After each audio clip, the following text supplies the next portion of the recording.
చిన్న ప్రార్థన చేసుకుందాం. మా దేవా, మా ప్రభా, ఈ మధ్యాహ్న కాల సమయంలో నీ వాక్యం వినటానికి మేము ఇక్కడికి చేరాము. నాయన, మీ వాక్యం ద్వారా మమ్మల్ని హెచ్చరిస్తారు, బలపరుస్తారు. నాయన, మీలో ఎదగటానికి దోహదపడుతుంది. ఈ మధ్యాహ్నం మీరు మాతో మాట్లాడమని యేసు నామములో ప్రార్థన చేస్తున్నాం తండ్రి, ఆమేన్. ఇప్పుడు నేను యాక్చువల్గా ఈరోజు నేను చేసే పని ఏంటంటే, అసలు యెహోషువ గురించి ఒక పరిచయం, తర్వాత యెహోషువ గ్రంథమంతటిని ఒక పరిచయంగా, యెహోషువ గ్రంథాన్ని అసలు ఎందుకు రాశారు, యెహోషువ గ్రంథాన్ని చదివితే మనకు వచ్చేటువంటి ప్రాముఖ్యమైనటువంటి విషయాలేంటి, యెహోషువ గ్రంథాన్ని అసలు మనం ఎందుకు చదవాలి, బైబిల్లో యెహోషువ గ్రంథంకు ఉన్నటువంటి ప్రాధాన్యత ఏంటి అని అందరికీ అర్థమయ్యే భాషలో నెమ్మదిగా మీకు వివరిస్తాను.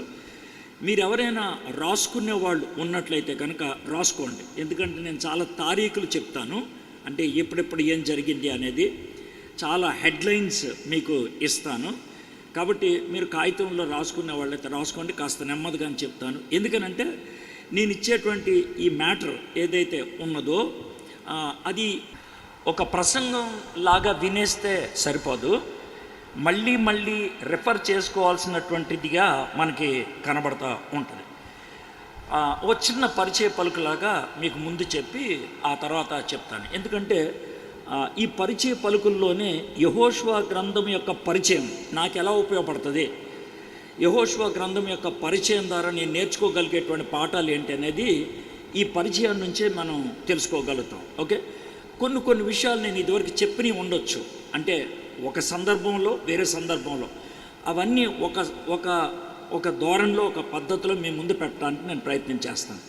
మొదటి విషయం ఏంటంటే, మనము మొదట దేవుణ్ణి కలుసుకున్నటువంటి సన్నివేశం, దేవుణ్ణి కలుసుకున్న సన్నివేశం అని అంటే, మనలో ఎక్కువ శాతం మంది క్రిస్టియన్స్ కాబట్టి చిన్నప్పటి నుంచే చర్చికి వెళ్తారు. అయితే అలా కాదు నేను మాట్లాడుతుంది. మనలో కొంతమంది యేసు ప్రభుని ఒక స్థాయిలో సొంత రక్షకుడిగా అంగీకరించాం, ఒక దినాన్న యేసు ప్రభుని మన హృదయంలోకి ఆహ్వానించాం, దాన్ని తిరిగి జన్మించడం అని అంటాం. అది అవసరం. నికోదేము అనేటువంటి వ్యక్తితో యేసు ప్రభు వారు ఏమంటారంటే, నువ్వు తిరిగి జన్మించాలి అన్నాడు. ఆయన యోధ మత నాయకుడు, అలాంటి వాడితో ఏమని చెప్తాడంటే నువ్వు తిరిగి జన్మించాలి అని. ఒకవేళ మీరు తిరిగి జన్మించిన వాళ్ళైతే, యేసు ప్రభుని మీరు కలుసుకున్న వాళ్ళైతే, యేసు ప్రభు వారు మీ హృదయంలో పనిచేసినట్లయితే పరిశుద్ధాత్ముడి ద్వారా, మీరు పరిశుద్ధాత్మను మీ హృదయంలో కలిగినట్లయితే, ఆ తొలి సందర్భంలో మీకు జరిగినటువంటి ఆ ప్రక్రియ చాలా ప్రాముఖ్యమైనది. ఎందుకనంటే సర్వసాధారణంగా నువ్వు ఎలాంటి పరిస్థితుల్లో దేవుణ్ణి తెలుసుకున్నావో, ఎలాంటి పరిస్థితుల్లో దేవుణ్ణి ఎదుర్కొన్నావో, నీ జీవితంలో దేవుణ్ణి నీ ఏ విధంగా వాడుకోబోతున్నాడు అనేది చాలా మటుకు అక్కడే బహిర్గతం అవుతూ ఉంటుంది. మీకు ముగ్గురు గురించి చెప్తాను, బైబిల్లో చాలా స్పష్టంగా అర్థమైపోతుంది. మొదటి వ్యక్తి ఎవరంటే పేతురు గారు. పేతురు గారిని అంటే ఆయనకున్నటువంటి పర్సనాలిటీ, వ్యక్తిత్వం, ఒక్కొక్కరికి ఒక్కో వ్యక్తిత్వం ఉంటుంది. ఇప్పుడు మనకి కొంతమంది గురించి టక్కుమని చెప్తాం, వీడు ముచ్చోడరా అంటాం. అది బూతుమాట ఏం కాదు, లేకపోతే అది చెడ్డది కూడా కాదు. అంటే వాడి యొక్క పర్సనాలిటీ ఏంటంటే ఎవరితో మాట్లాడటం, వీడు వాగుడికాయరా అంటారు. అది నెగిటివ్ ఏం కాదు, అది వాడుకున్నటువంటి తత్వం. వీడు బాగా వాగుడికాయ, వీడు బాగా థింకర్రా, ఆలోచించి మాట్లాడతాడు అని అంటాడు. అది పెద్ద గొప్పోడేం కాదు, వాడు గుణం, అది వాడుకున్నటువంటి తత్వం అది. అయితే మనం ఇంగ్లీష్లోకి వచ్చేటప్పటికి గ్రీకు భాషలో కొన్ని పదాలు ఉపయోగిస్తారు. అంటే ఊరికినే మాట్లాడుతూ ఉంటారే, అంటే బాగా మాట్లాడేసి తర్వాత ఆలోచిస్తూ ఉంటారే, దాన్ని శాంగ్వైన్ అంటారు. అది ఒక పర్సనాలిటీ. బైబిల్లో అలాంటి పర్సనాలిటీ కలిగినటువంటి వ్యక్తి ఎవరంటే పేతురు గారు మన కేసీఆర్ లాగా, డొనాల్డ్ ట్రంప్ లాగా ముందు మాట్లాడేసి ఆ తర్వాత ఏం మాట్లాడారని ఆలోచిస్తాడు ఆయన. అది ఆయనకున్నటువంటి తత్వం. అర్థమైందా? గబగబా మాట్లాడేస్తాడు, చాలా ధీటుగా మాట్లాడేస్తాడు, ఆ తర్వాత ఆయన ఆలోచిస్తూ ఉంటాడు. అయితే ఈ పర్సనాలిటీని ఎవరిచ్చారు ఆయనకి? దేవుడే ఇచ్చాడు. గుర్తుపెట్టుకోండి, దేవుడు అందరినీ ఒకేలాగా చేయడు. దేవుడు పేతుర్ని ఆ విధంగా తయారు చేశాడు. సో ఇది ముందు మనసులో పెట్టుకోండి. రెండోది ఏంటంటే, పేతుర్ని మొట్టమొదటిసారిగా యేసుప్రభు వారు కలుసుకుంది ఎక్కడంటే వల వేస్తున్నప్పుడు కలుసుకున్నాడు. సో అది ఆయన కలుసుకున్నాడు. ఆయన గబగబా మాట్లాడేటువంటి తత్వం కలిగిన వాడు, వలేస్తున్నప్పుడు పిలిచాడు. సరే, పేతురు గారు మారు మనసు పొందేసి పేతురు గారు ఆత్మపూర్ణులైన తర్వాత పేతురు గారిని ఎక్కడ వాడుకున్నాడు అని అంటే వలయటానికి వాడుకుంటూ ఉన్నాడు. వల అర్థమైందా? అందుకనే క్రైస్తవ అంటే సంఘములో ఓపెనింగ్ బ్యాట్స్మెన్ ఎవరంటే పేతురు. అది యూదుల మధ్యన కావచ్చు, సమరేల మధ్యన కావచ్చు, అన్యుల మధ్యన కావచ్చు. ఓపెనింగ్ ఎవరంటే పేతురు ద్వారానే. పేతురికే అది సాధ్యం. ఇంకెవరు అలా ఓపెనింగ్ చేయలేరు, ఇంకెవరో అలా వెళ్ళలేరు. కాబట్టి ఆయన్ని పంపిస్తాడు, ఆయన ఆరంభిస్తూ ఉంటాడు. ఇది పేతురు గురించి. రెండో వ్యక్తిని నేను ఎవరి గురించి పరిచయం చేద్దాం అనుకుంటున్నా అంటే పౌలు. ఈ పౌలు గబగబా మాట్లాడేవాడు కాదు, ఆచితూచి మాట్లాడతాడు, ఆలోచనతో మాట్లాడతాడు. ఆయన మాట్లాడుతూ మొదలు పెడితే వెంటనే ఆపడు. బాబు నీ పేరేంటి అని అడిగితే అసలు పేరు అంటే ఏంటి, పేరు ఎవరు పెడతారు, పేరుకున్నటువంటి అంతరార్థం ఏంటి, పేరు ఎవరెవరు, ఇవన్నీ చెప్పి అప్పుడు నా పేరు పౌలు అంటాడని. మనం ఒక్కోసారి టెన్షన్ పడతాం, ఎందుకురా బాబు ఇన్ని అడిగామనేసి. ఎందుకనంటే దేనికైనా మూలాల్లోకి వెళ్ళిపోతాడు, దేనికైనా సిద్ధాంతాలు చెప్తూ ఉంటాడు, దేనికైనా ఆయన కొంచెం వాటర్ హేతువు కారణం ఇవ్వటం అనేది ఆయన చేసేటువంటి పని. Thank you.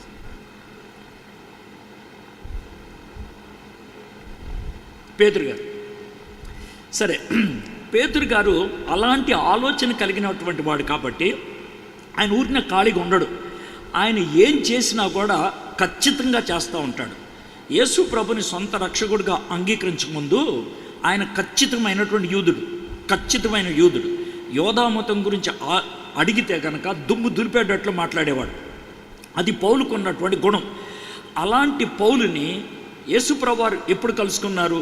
తన సిద్ధాంతాన్ని ప్రబోధిద్దామని వెళ్తున్నప్పుడు, తన సిద్ధాంతాన్ని ఆయన రుజువు చేయడానికి, చంపడానికైనా వెనకతీయకుండా వెళ్ళేటువంటి ఆ నేపథ్యంలో యేసుప్రభు వారు ఆయన్ని కలుసుకున్నారు. ఇది మీకు ఆయన ఎవరు, ఆయన ఎప్పుడు కలుసుకున్నారు చెప్పాను. ఇప్పుడు పౌలు మారు మనసు పొందిన తర్వాత దేవుడు ఎక్కడ వాడుకున్నాడు? ఏ విధంగా యోధా మతానికి స్తంభంలాగా ఉండిపోయాడో క్రైస్తవ మతానికి స్తంభంలాగా ఉండిపోయాడు ఆయన. క్రైస్తవులు ఈరోజు ఒక విధంగా నేను నమ్మేదేంటి, నేను నమ్మేది ఎందుకు, నేను ఏం చేయాలి అని అంటే పౌలు గారు రాసిన 13 పత్రికల్లో ఏదో ఒక దాన్ని కోట్ చేయకుండా ఉండలేరు. ఆ 13 పత్రికల్లో ఉన్నటువంటి విషయాన్ని ఒకటో రెండో వచనాలు చెప్పకుండా ఏ అంశం కూడా పూర్తి చేయలేరు. చావు గురించి అవని, పుట్టుకు గురించి అవని, రక్షణ గురించి అవని, తర్వాత ఆత్మ ప్రేరణ గురించి అవని, ఆత్మ వరాల గురించి అవని, ఏదైనా సరే పౌలు గారు సంఘం గురించి, స్త్రీలు మాట్లాడొచ్చు అల్లది, ఏదైనా సరే పౌలు గురించి మాట్లాడకుండా, పౌలు గారు చెప్పినటువంటి విషయాలు చెప్పకుండా ఎవరు ఏం చెప్పలేరు. సో ఆయన పునాదిలాగా అయిపోయాడు. ఓపెనింగ్ బ్యాట్స్మెన్ పేతురు గారు అయితే ఆయన దడదాడా కొట్టేసిన తర్వాత స్థిరపరచడానికి వెళ్ళినటువంటి వాడు పౌలు గారు. అర్థమైంది కదండి. ఇప్పుడు మూడో వ్యక్తి, ముగ్గురిని చెప్తే మీకు అర్థమైపోద్దని. మూడో వ్యక్తి యోహాను గారిని తీసుకున్నాను. ఏ యోహాను గారు? యేసు ప్రభు యొక్క రొమ్మున ఆనుకునేటువంటి యోహాను గారి గురించి తీసుకున్నాను. యోహాను గారిని ఎప్పుడు పిలిచాడు దేవుడు అని అంటే, మనం ఆయన పిలుపు గురించి ఆలోచిస్తే, ఆయన పిగిలిపోయిన పాడైపోయినటువంటి చేపలు పట్టే వలలు ఉంటాయే, ఆ వలలు బాగు చేస్తున్నప్పుడు పిలిచాడు. ఆ వలలు బాగు చేస్తున్నప్పుడు పిలిచాడు. అయితే ఈ యోహాన్ గారికి ఉన్నటువంటి వ్యక్తిత్వం ఏంటి అని అంటే మెలాంకలిక్ అంటే ముచ్చోడు, ఎవరితో ఎక్కువ మాట్లాడు, అర్థమైందా? సైలెంట్గా కూర్చుంటాడు ఆయన. అది యోహాన్ గారికి ఉన్నటువంటి తత్వం. దేవుడు అలాంటి పర్సనాలిటీ యోహాన్ గారికి ఇచ్చాడు. యోహాన్ గారికి అలాంటి పర్సనాలిటీ ఇచ్చాడు కాబట్టి మారు మనసు పొందిన తర్వాత, పూర్ణుడైన తర్వాత యోహాన్ గారిని దేనికోసం వాడుకున్నాడు? 2 ప్రాముఖ్యమైన పనుల కోసం వాడుకున్నాడు. ఒకటి, ప్రకటన గ్రంథం రాయడానికి ఆయన వాడుకున్నాడు. ఆయన తప్పించి ప్రకటన గ్రంథం నా ఉద్దేశంలో మనకి తెలిసినటువంటి కొత్త నిబంధన వ్యక్తులు ఇంకెవరు రాసి ఉండేవాళ్ళు కాదు. ఎందుకనంటే ఎవరితో మాట్లాడకుండా మౌనంగా కూర్చొని అంత పొడవైనటువంటి దర్శనాలు పొంది వాటిని జాగ్రత్తగా రాయగలిగేటువంటి విషయం యోహాన్ గారికే. పేతురు గారిని అంటే ఆయన అంత పొడుగు రాసి ఉండేవాడు కాదు. పౌలు గారు అయితే ప్రశ్నలు వేసి సాగుగొట్టేవాడు దర్శనాలకి. అయితే యోహాను అలాంటి వాడు కాదు. ఆయన చూసింది అర్థమైపోయినా రాసుకుంటూ వెళ్ళిపోతూ వెళ్ళాడు. అది యోహాను గారికి ఉన్నటువంటి మెలాంకలిక్ ముచ్చుతత్వాన్ని బట్టి అది సాధ్యమైంది. రెండో పని ఆయన చేసింది ఏంటంటే, పేతురు గారు ఆరంభించి వెళ్ళిపోయారు, పౌలు గారు స్థిరపరిచారు. అయినప్పటికీ కొంతమంది జారిపోతూ ఉండేవాళ్ళు ఉంటారు. అయినప్పటికీ జారిపోయేవాళ్ళు, పడిపోయిన వాళ్ళని, జారిపోయిన వాళ్ళని, దూరంగా వెళ్ళిపోయిన వాళ్ళని దగ్గరికి తీసుకురావడానికి, తిరిగి నిలబెట్టడానికి, జారిపోయిన వాళ్ళని బాబు రా బాబు అని చెప్పడానికి వాడుకున్నది యోహాన్ని. ఇప్పుడు మీరు కాలమానంలో చూసినట్లయితే మొదట సంఘ స్థాపన మొదట్లో మనకి పేతురు గారు కనబడతారు, ఆయన ఆరంభికుడు. ఆ తర్వాత పౌలు గారు కనబడతారు, ఆయన స్థిరపరచువాడు. యోహాను గారు ముందు నుంచి ఉన్నప్పుడు కూడా ఆయన పరిచర్య కానీ ఆయన రచనలు కానీ పౌలు గారు పేతురు గారు అందరూ చచ్చిపోయిన తర్వాత మొదలైనవి. ఎందుకనంటే ఆయన పడిపోయిన వాళ్ళని నిలబెట్టడానికి ప్రయత్నం చేసేటువంటి వాడు కాబట్టి. సో ఇప్పుడు మీకు దీంతో అర్థమైంది ఏంటంటే, నన్ను దేవుడు మొదటిసారి ఎప్పుడు కలుసుకున్నాడు, లేకపోతే నేను దేవుడిని మొదటిసారి ఎప్పుడు కలుసుకున్నాను, మా ఇద్దరి మధ్యన కలయిక ఏ పరిస్థితుల్లో ఏర్పడింది, మీరు కనుక కాస్త ఆలోచించి తెలుసుకోగలిగితే దేవుడు మిమ్మల్ని ఎక్కడ వాడుకోగలుగుతాడో మీకు అర్థమవుతుంది. నేను ఆత్మహత్య చేసుకుందాం అనుకునేటువంటి నేపథ్యంలో దేవుడు నన్ను కలుసుకున్నాడు. అక్కడ నేను ఆయన్ని నా సొంత రక్షకుడిగా అంగీకరించాడు. ఒక విధంగా ఒక రాడికల్ నిర్ణయం. చావడానికి వెళ్ళినటువంటి వాళ్ళని జీవాన్ని పొంది వెనక్కొచ్చాను నేను. ఒక రాడికల్ చేంజ్ నా లైఫ్లో వచ్చింది.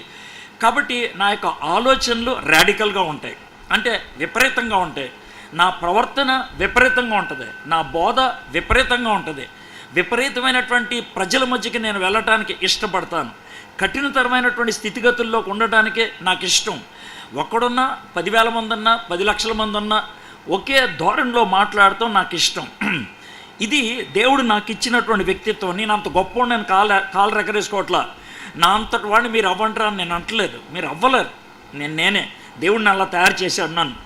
కాబట్టి ఇప్పుడు మిమ్మల్ని దేవుడు ఎలా తయారు చేశాడు, దేవుడు మీకు ఎలాంటి వ్యక్తిత్వాన్ని ఇచ్చాడు, దేవుడు మిమ్మల్ని ఎక్కడ వాడుకోదలుచుకున్నాడు, దేవుడు మిమ్మల్ని ఎలా వాడుకోదలుచుకున్నాడు. క్రైస్తవ సంఘానికి పేతురు లాంటి వాళ్ళు కావాలి, పౌలు లాంటి వాళ్ళు కావాలి, యోహాన్ లాంటి వాళ్ళు కావాలి. ముగ్గురు ఒకే రకమైతే కనుక సంఘం ఈ స్థాయిలో ఉండేది కాదు. వేరు రకాలు కాబట్టి మనము అన్ని రకాల మనుషుల్ని చేరుకోగలుగుటకు సాధ్యమవుతూ ఉన్నది. ఇది మీరు అర్థం చేసుకోండి. అయితే ఈ పరిచయాన్ని మీకు ఎందుకు ఇచ్చాను అని అంటే, ఇప్పుడు మనం యెహోషువ గారి గురించి చూడబోతున్నాం కాబట్టి యెహోషువ గారిని ఏ పరిస్థితుల్లో పిలిచాడు, యెహోషువ గారిని ఏ స్థాయిలో మనకి పరిచయం చేస్తున్నాడు, దాన్ని బట్టి యెహోషువ గురించి మనం ఎలా అర్థం చేసుకుంటాం అనే దాన్ని మనం చూద్దాం. మనకి బైబిల్లో యెహోషువ గ్రంథం 6వ పుస్తకం. 6 పుస్తకాల ముందు, 6వ పుస్తకానికి ముందు 5 పుస్తకాలు ఉన్నాయి. ఈ 5 పుస్తకాలు దేని గురించి అనేది ఒక్కొక్క మాట చెప్తాను నేను. ఆ ఒక్కొక్క మాట గుర్తుపెట్టుకోండి.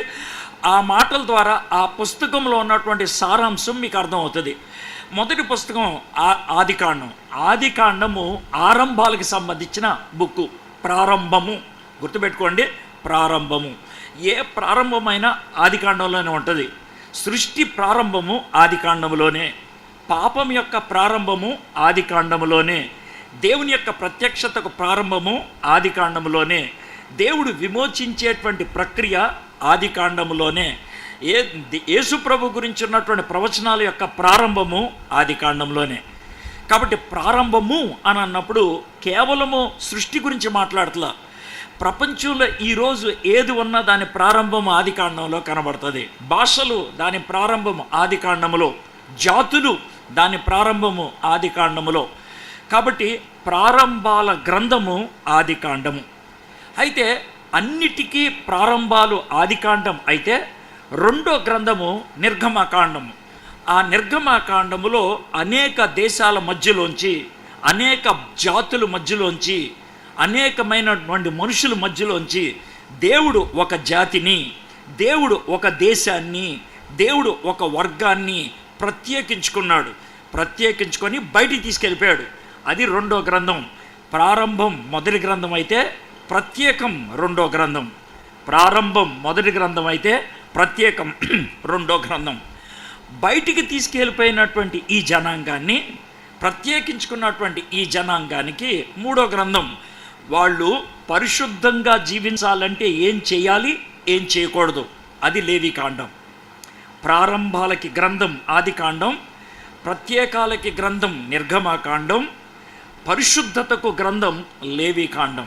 దీంతో మీకు ఎంత స్పష్టత వస్తుందో చూడండి. అంటే మనం ఏమనుకుంటాం అంటే ఈ 5 గ్రంథాలు ఒక వరుస వాయి ఏమన్నా ఉందా, ఏం అర్థం కావట్లేదు అనేటువంటిది ఉంటుంది. అయితే పుస్తకం మొత్తాన్ని సంక్షిప్తంగా మీకు చెప్తే చాలా బాగుందే, నేను ఇట్లా ఆలోచించలేదే, ఒక పద్ధతిలో వెళ్తున్నట్లుందే అనేది మనకి అర్థమవుతుంది. సరే, ఈ విధంగా ప్రత్యేకంగా జీవించాలి, పరిశుద్ధంగా జీవించాలి అని లేవీకాండంలో రూల్స్ ఇచ్చిన తర్వాత సంఖ్యాకాండంలో పరీక్షలు ఈ పరిశోధనలో విఫలమైన వాళ్ళంతా కూడా చచ్చిపోయారు. ఈ పరీక్షల్లో ఓడిపోయిన వాళ్ళంతా కూడా చచ్చిపోయారు. ఇది నిర్గమాకాండము మనకున్నటువంటి గ్రంథాల్లో ఒక విధంగా చెప్పాలంటే అతి ఎక్కువ కాలాన్ని సూచించేది. ఆదికాండం మొదటి భాగాన్ని వదిలేస్తే, ఎందుకనంటే ఒక్క 3 అధ్యాయాల్లోనే 38 సంవత్సరాలు గడిచిపోద్ది. 3 అధ్యాయాల్లోనే. ఏంటి సార్ 3 అధ్యాయాలు అంటారేమో. నిర్గమాకాండం 16వ అధ్యాయంలోకి వచ్చేటప్పటికి ఇశ్రాయేలీలు ఐగుప్తు దేశం నుంచి బయటకు వచ్చి 2వ సంవత్సరం. ఒకవేళ సంఖ్యాకాండం 16వ అధ్యాయంలోకి వచ్చేప్పటికి వాళ్ళు ఐగుప్తు దేశం నుంచి బయటకు వచ్చి 2వ సంవత్సరంలో ఉన్నారు. అయితే సంఖ్యాకాండము 20వ అధ్యాయంలోకి వచ్చేప్పటికి 40వ సంవత్సరం మొదటి నెలలోకి వచ్చారు. అంటే 17, 18, 19 3 అధ్యాయాల్లో 38 సంవత్సరాలు వెళ్ళిపోయాయి. 38 సంవత్సరాలు. ఈ 38 సంవత్సరాల్లో ఒక అంచనా మేరకు 12 లక్షల మంది చచ్చిపోయారు. 12 లక్షల మంది చచ్చిపోయారు. రోజుకి రమారమి 100 మంది చచ్చిపోయారు. ప్రతిరోజు ఏడుపిరే, ప్రతిరోజు చావే, ప్రతిరోజు పాతి పెట్టడమే. వాళ్ళు ఇంకేం కదులుతారండి. ఎందుకనంటే ఎవరైనా చచ్చిపోతే 7 రోజుల దాకా వాళ్ళు అశుద్ధులు, వాళ్ళు ప్రయాణం చేయకూడదు. కాబట్టి నిర్గమాకాండం అంతా అక్కడక్కడే తచ్చట్లాడుతూ ఉన్నారు. ఎందుకనంటే 1,20,000 మంది చచ్చిపోయారు. ఇది పరిస్థితి. 20వ అధ్యాయంలోకి వచ్చేప్పటికి ఈ చచ్చిపోయే వాళ్ళు పెద్ద వాళ్ళు కూడా చచ్చిపోయారు. ఎవరో మిరియాము చచ్చిపోయింది, అహరోను చచ్చిపోయాడు, మోషే గారు చచ్చిపోతాడనే వార్త కూడా వచ్చేసింది. ఇది పరిశోధనలు. ఇది 4వ గ్రంథం.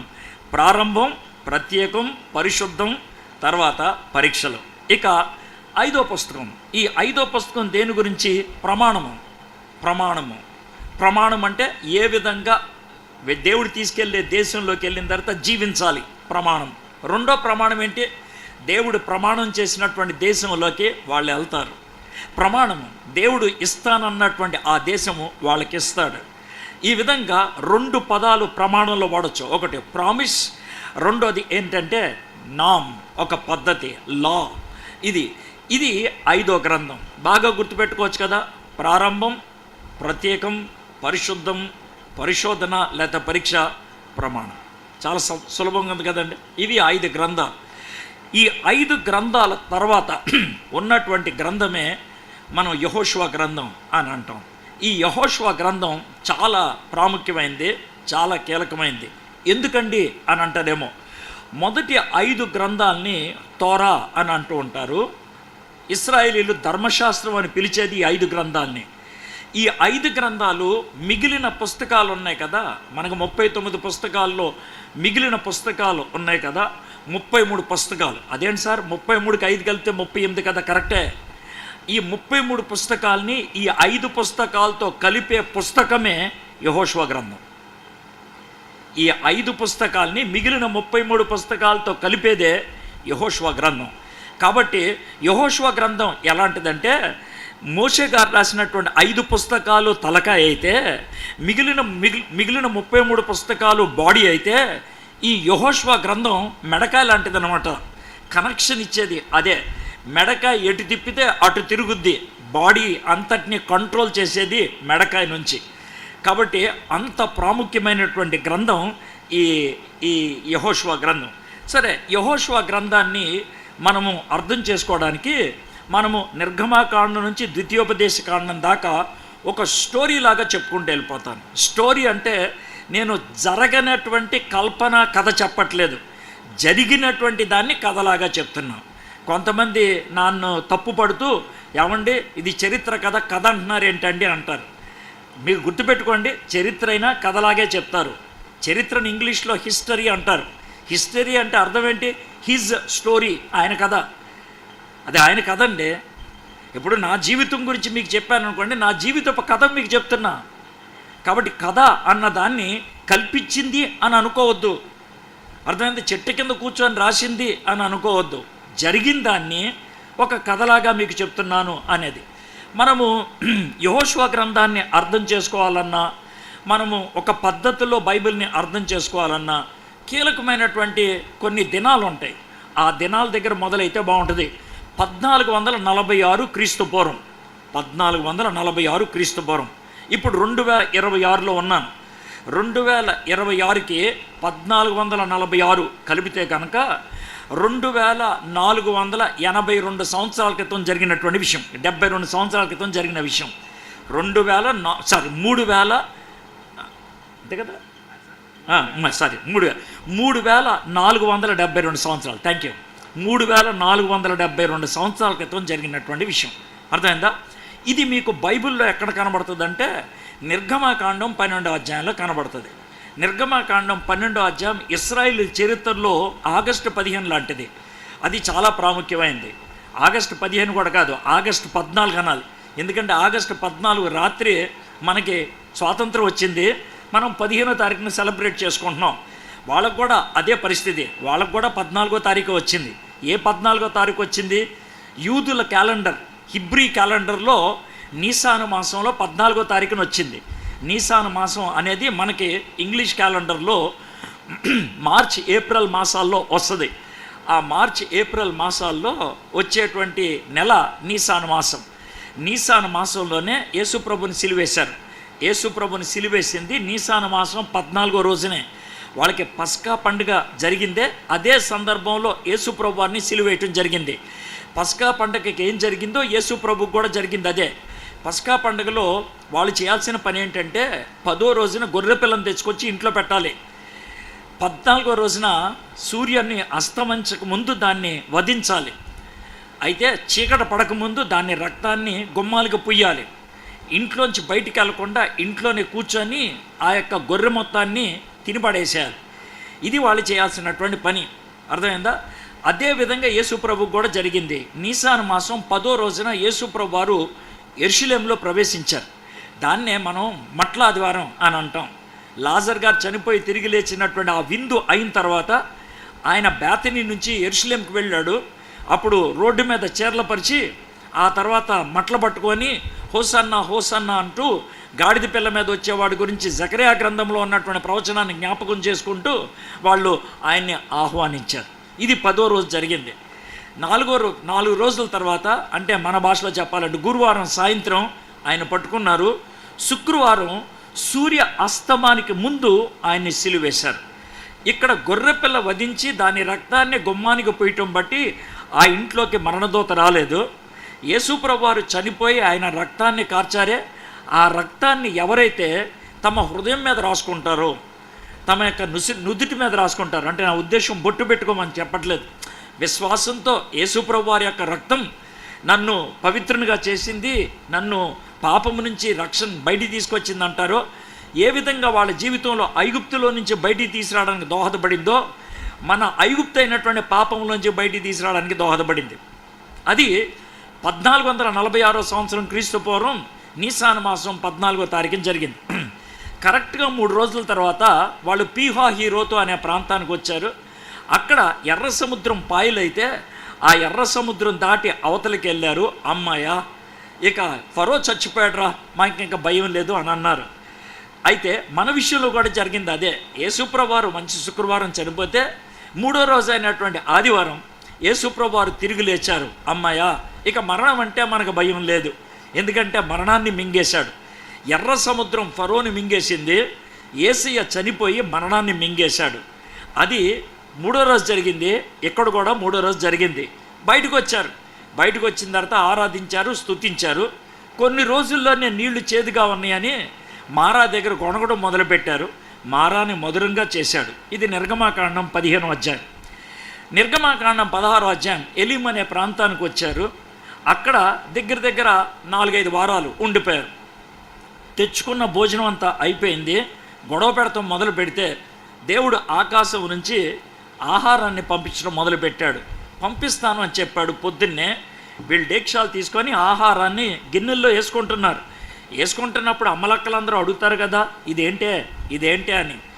అందరూ కూడా ఇదేంటే అంటా ఉంటే దాని పేరు అదే అయిపోయింది. ఏంటది? ఇదేంటే అన్న దాన్నే వాళ్ళ భాషలో మన్నా అంటారు. మన్నా అంటే ఇదేంటి అని అర్థం. అదే మన్నా వాళ్ళ భాషలో.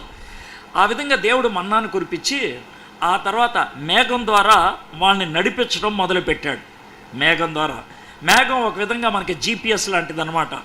మన కారు మనకి మొబైల్లో ఎలా కనబడుతుందో ఇశ్రాయేలీల కింద ఉన్నారు, పైన మేఘం ఉంది. మేఘం ఏడు తిరిగితే వీళ్ళు అలా తిరుగుతూ ఉన్నారు. 17వ అధ్యాయంలో వాళ్ళు రెఫడిం అనే ప్రాంతానికి వచ్చారు. అక్కడ నీళ్లు లేవు. దేవుడు వాళ్ళకి నీళ్లుని అనుగ్రహించాడు. ఆ నీళ్లు అనుగ్రహించే దగ్గర కూడా తన్ను తాను పరిచయం చేసుకున్నాడు. బండను కొట్టమని అడిగాడు.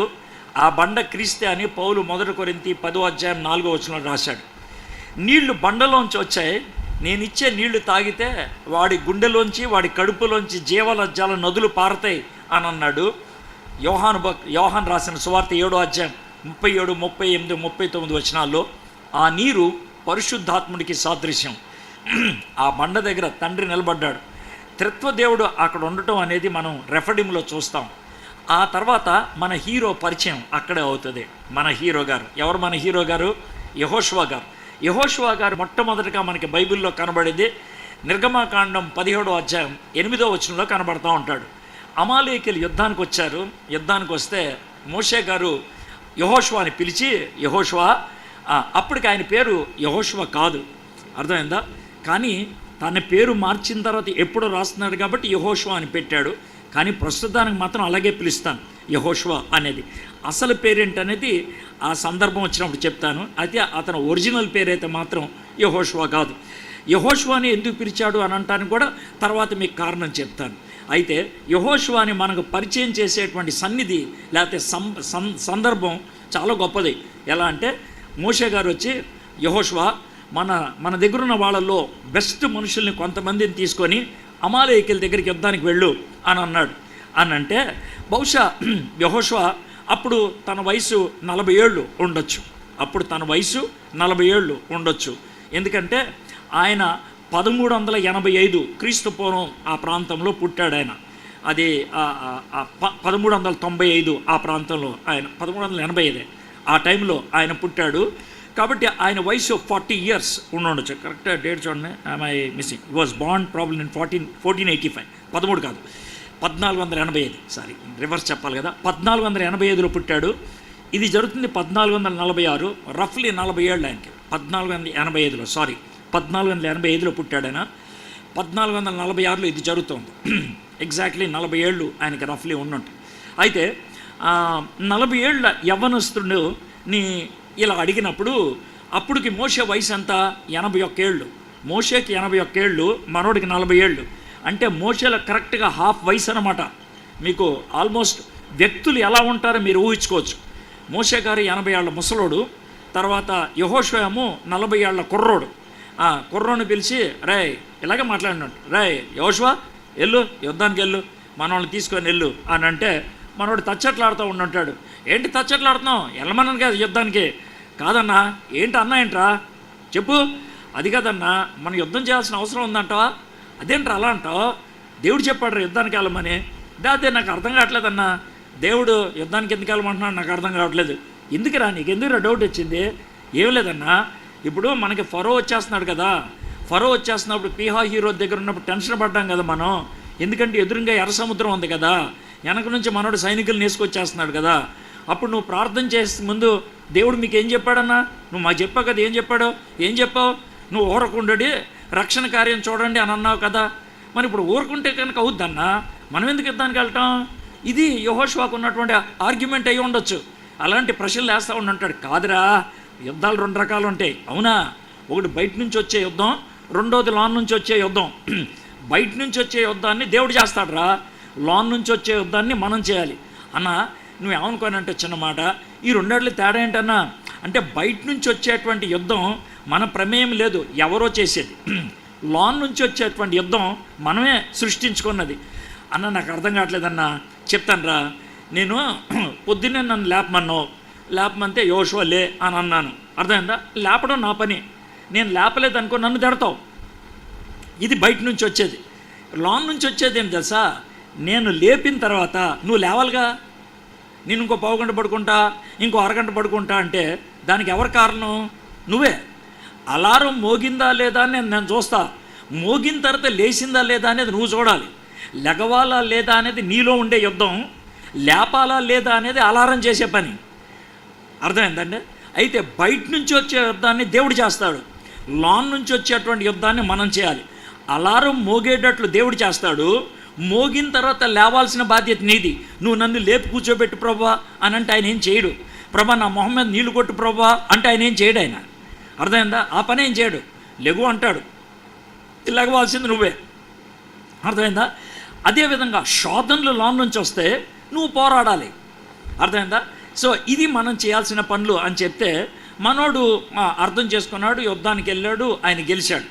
ఆ రోజు చాలా ప్రాముఖ్యమైన పాఠం నేర్చుకున్నాడు. ఏమనంటే మా గురువుగారి చేతులు పైకెత్తితేనే నేను యుద్ధం గెలుస్తా అని నేర్చుకున్నాడు. నేను మా గురువుగారి మీద ఆధారపడాలి, రెండోది నేను యుద్ధం చేయాలి. ఇది యెహోషువ గారిని మనకి ఇంట్రడ్యూస్ చేసినటువంటి విధానం అండి, అర్థమైందా? దీంతో మనకేం అర్థమైపోతుంది తెలుసా, యెహోషువ గారిని యుద్ధాలకి వాడుకుంటాడు. యెహోషువ గారి యుద్ధాలు గెలవాలంటే దేవుడి మీద ఆనుకోవాలి.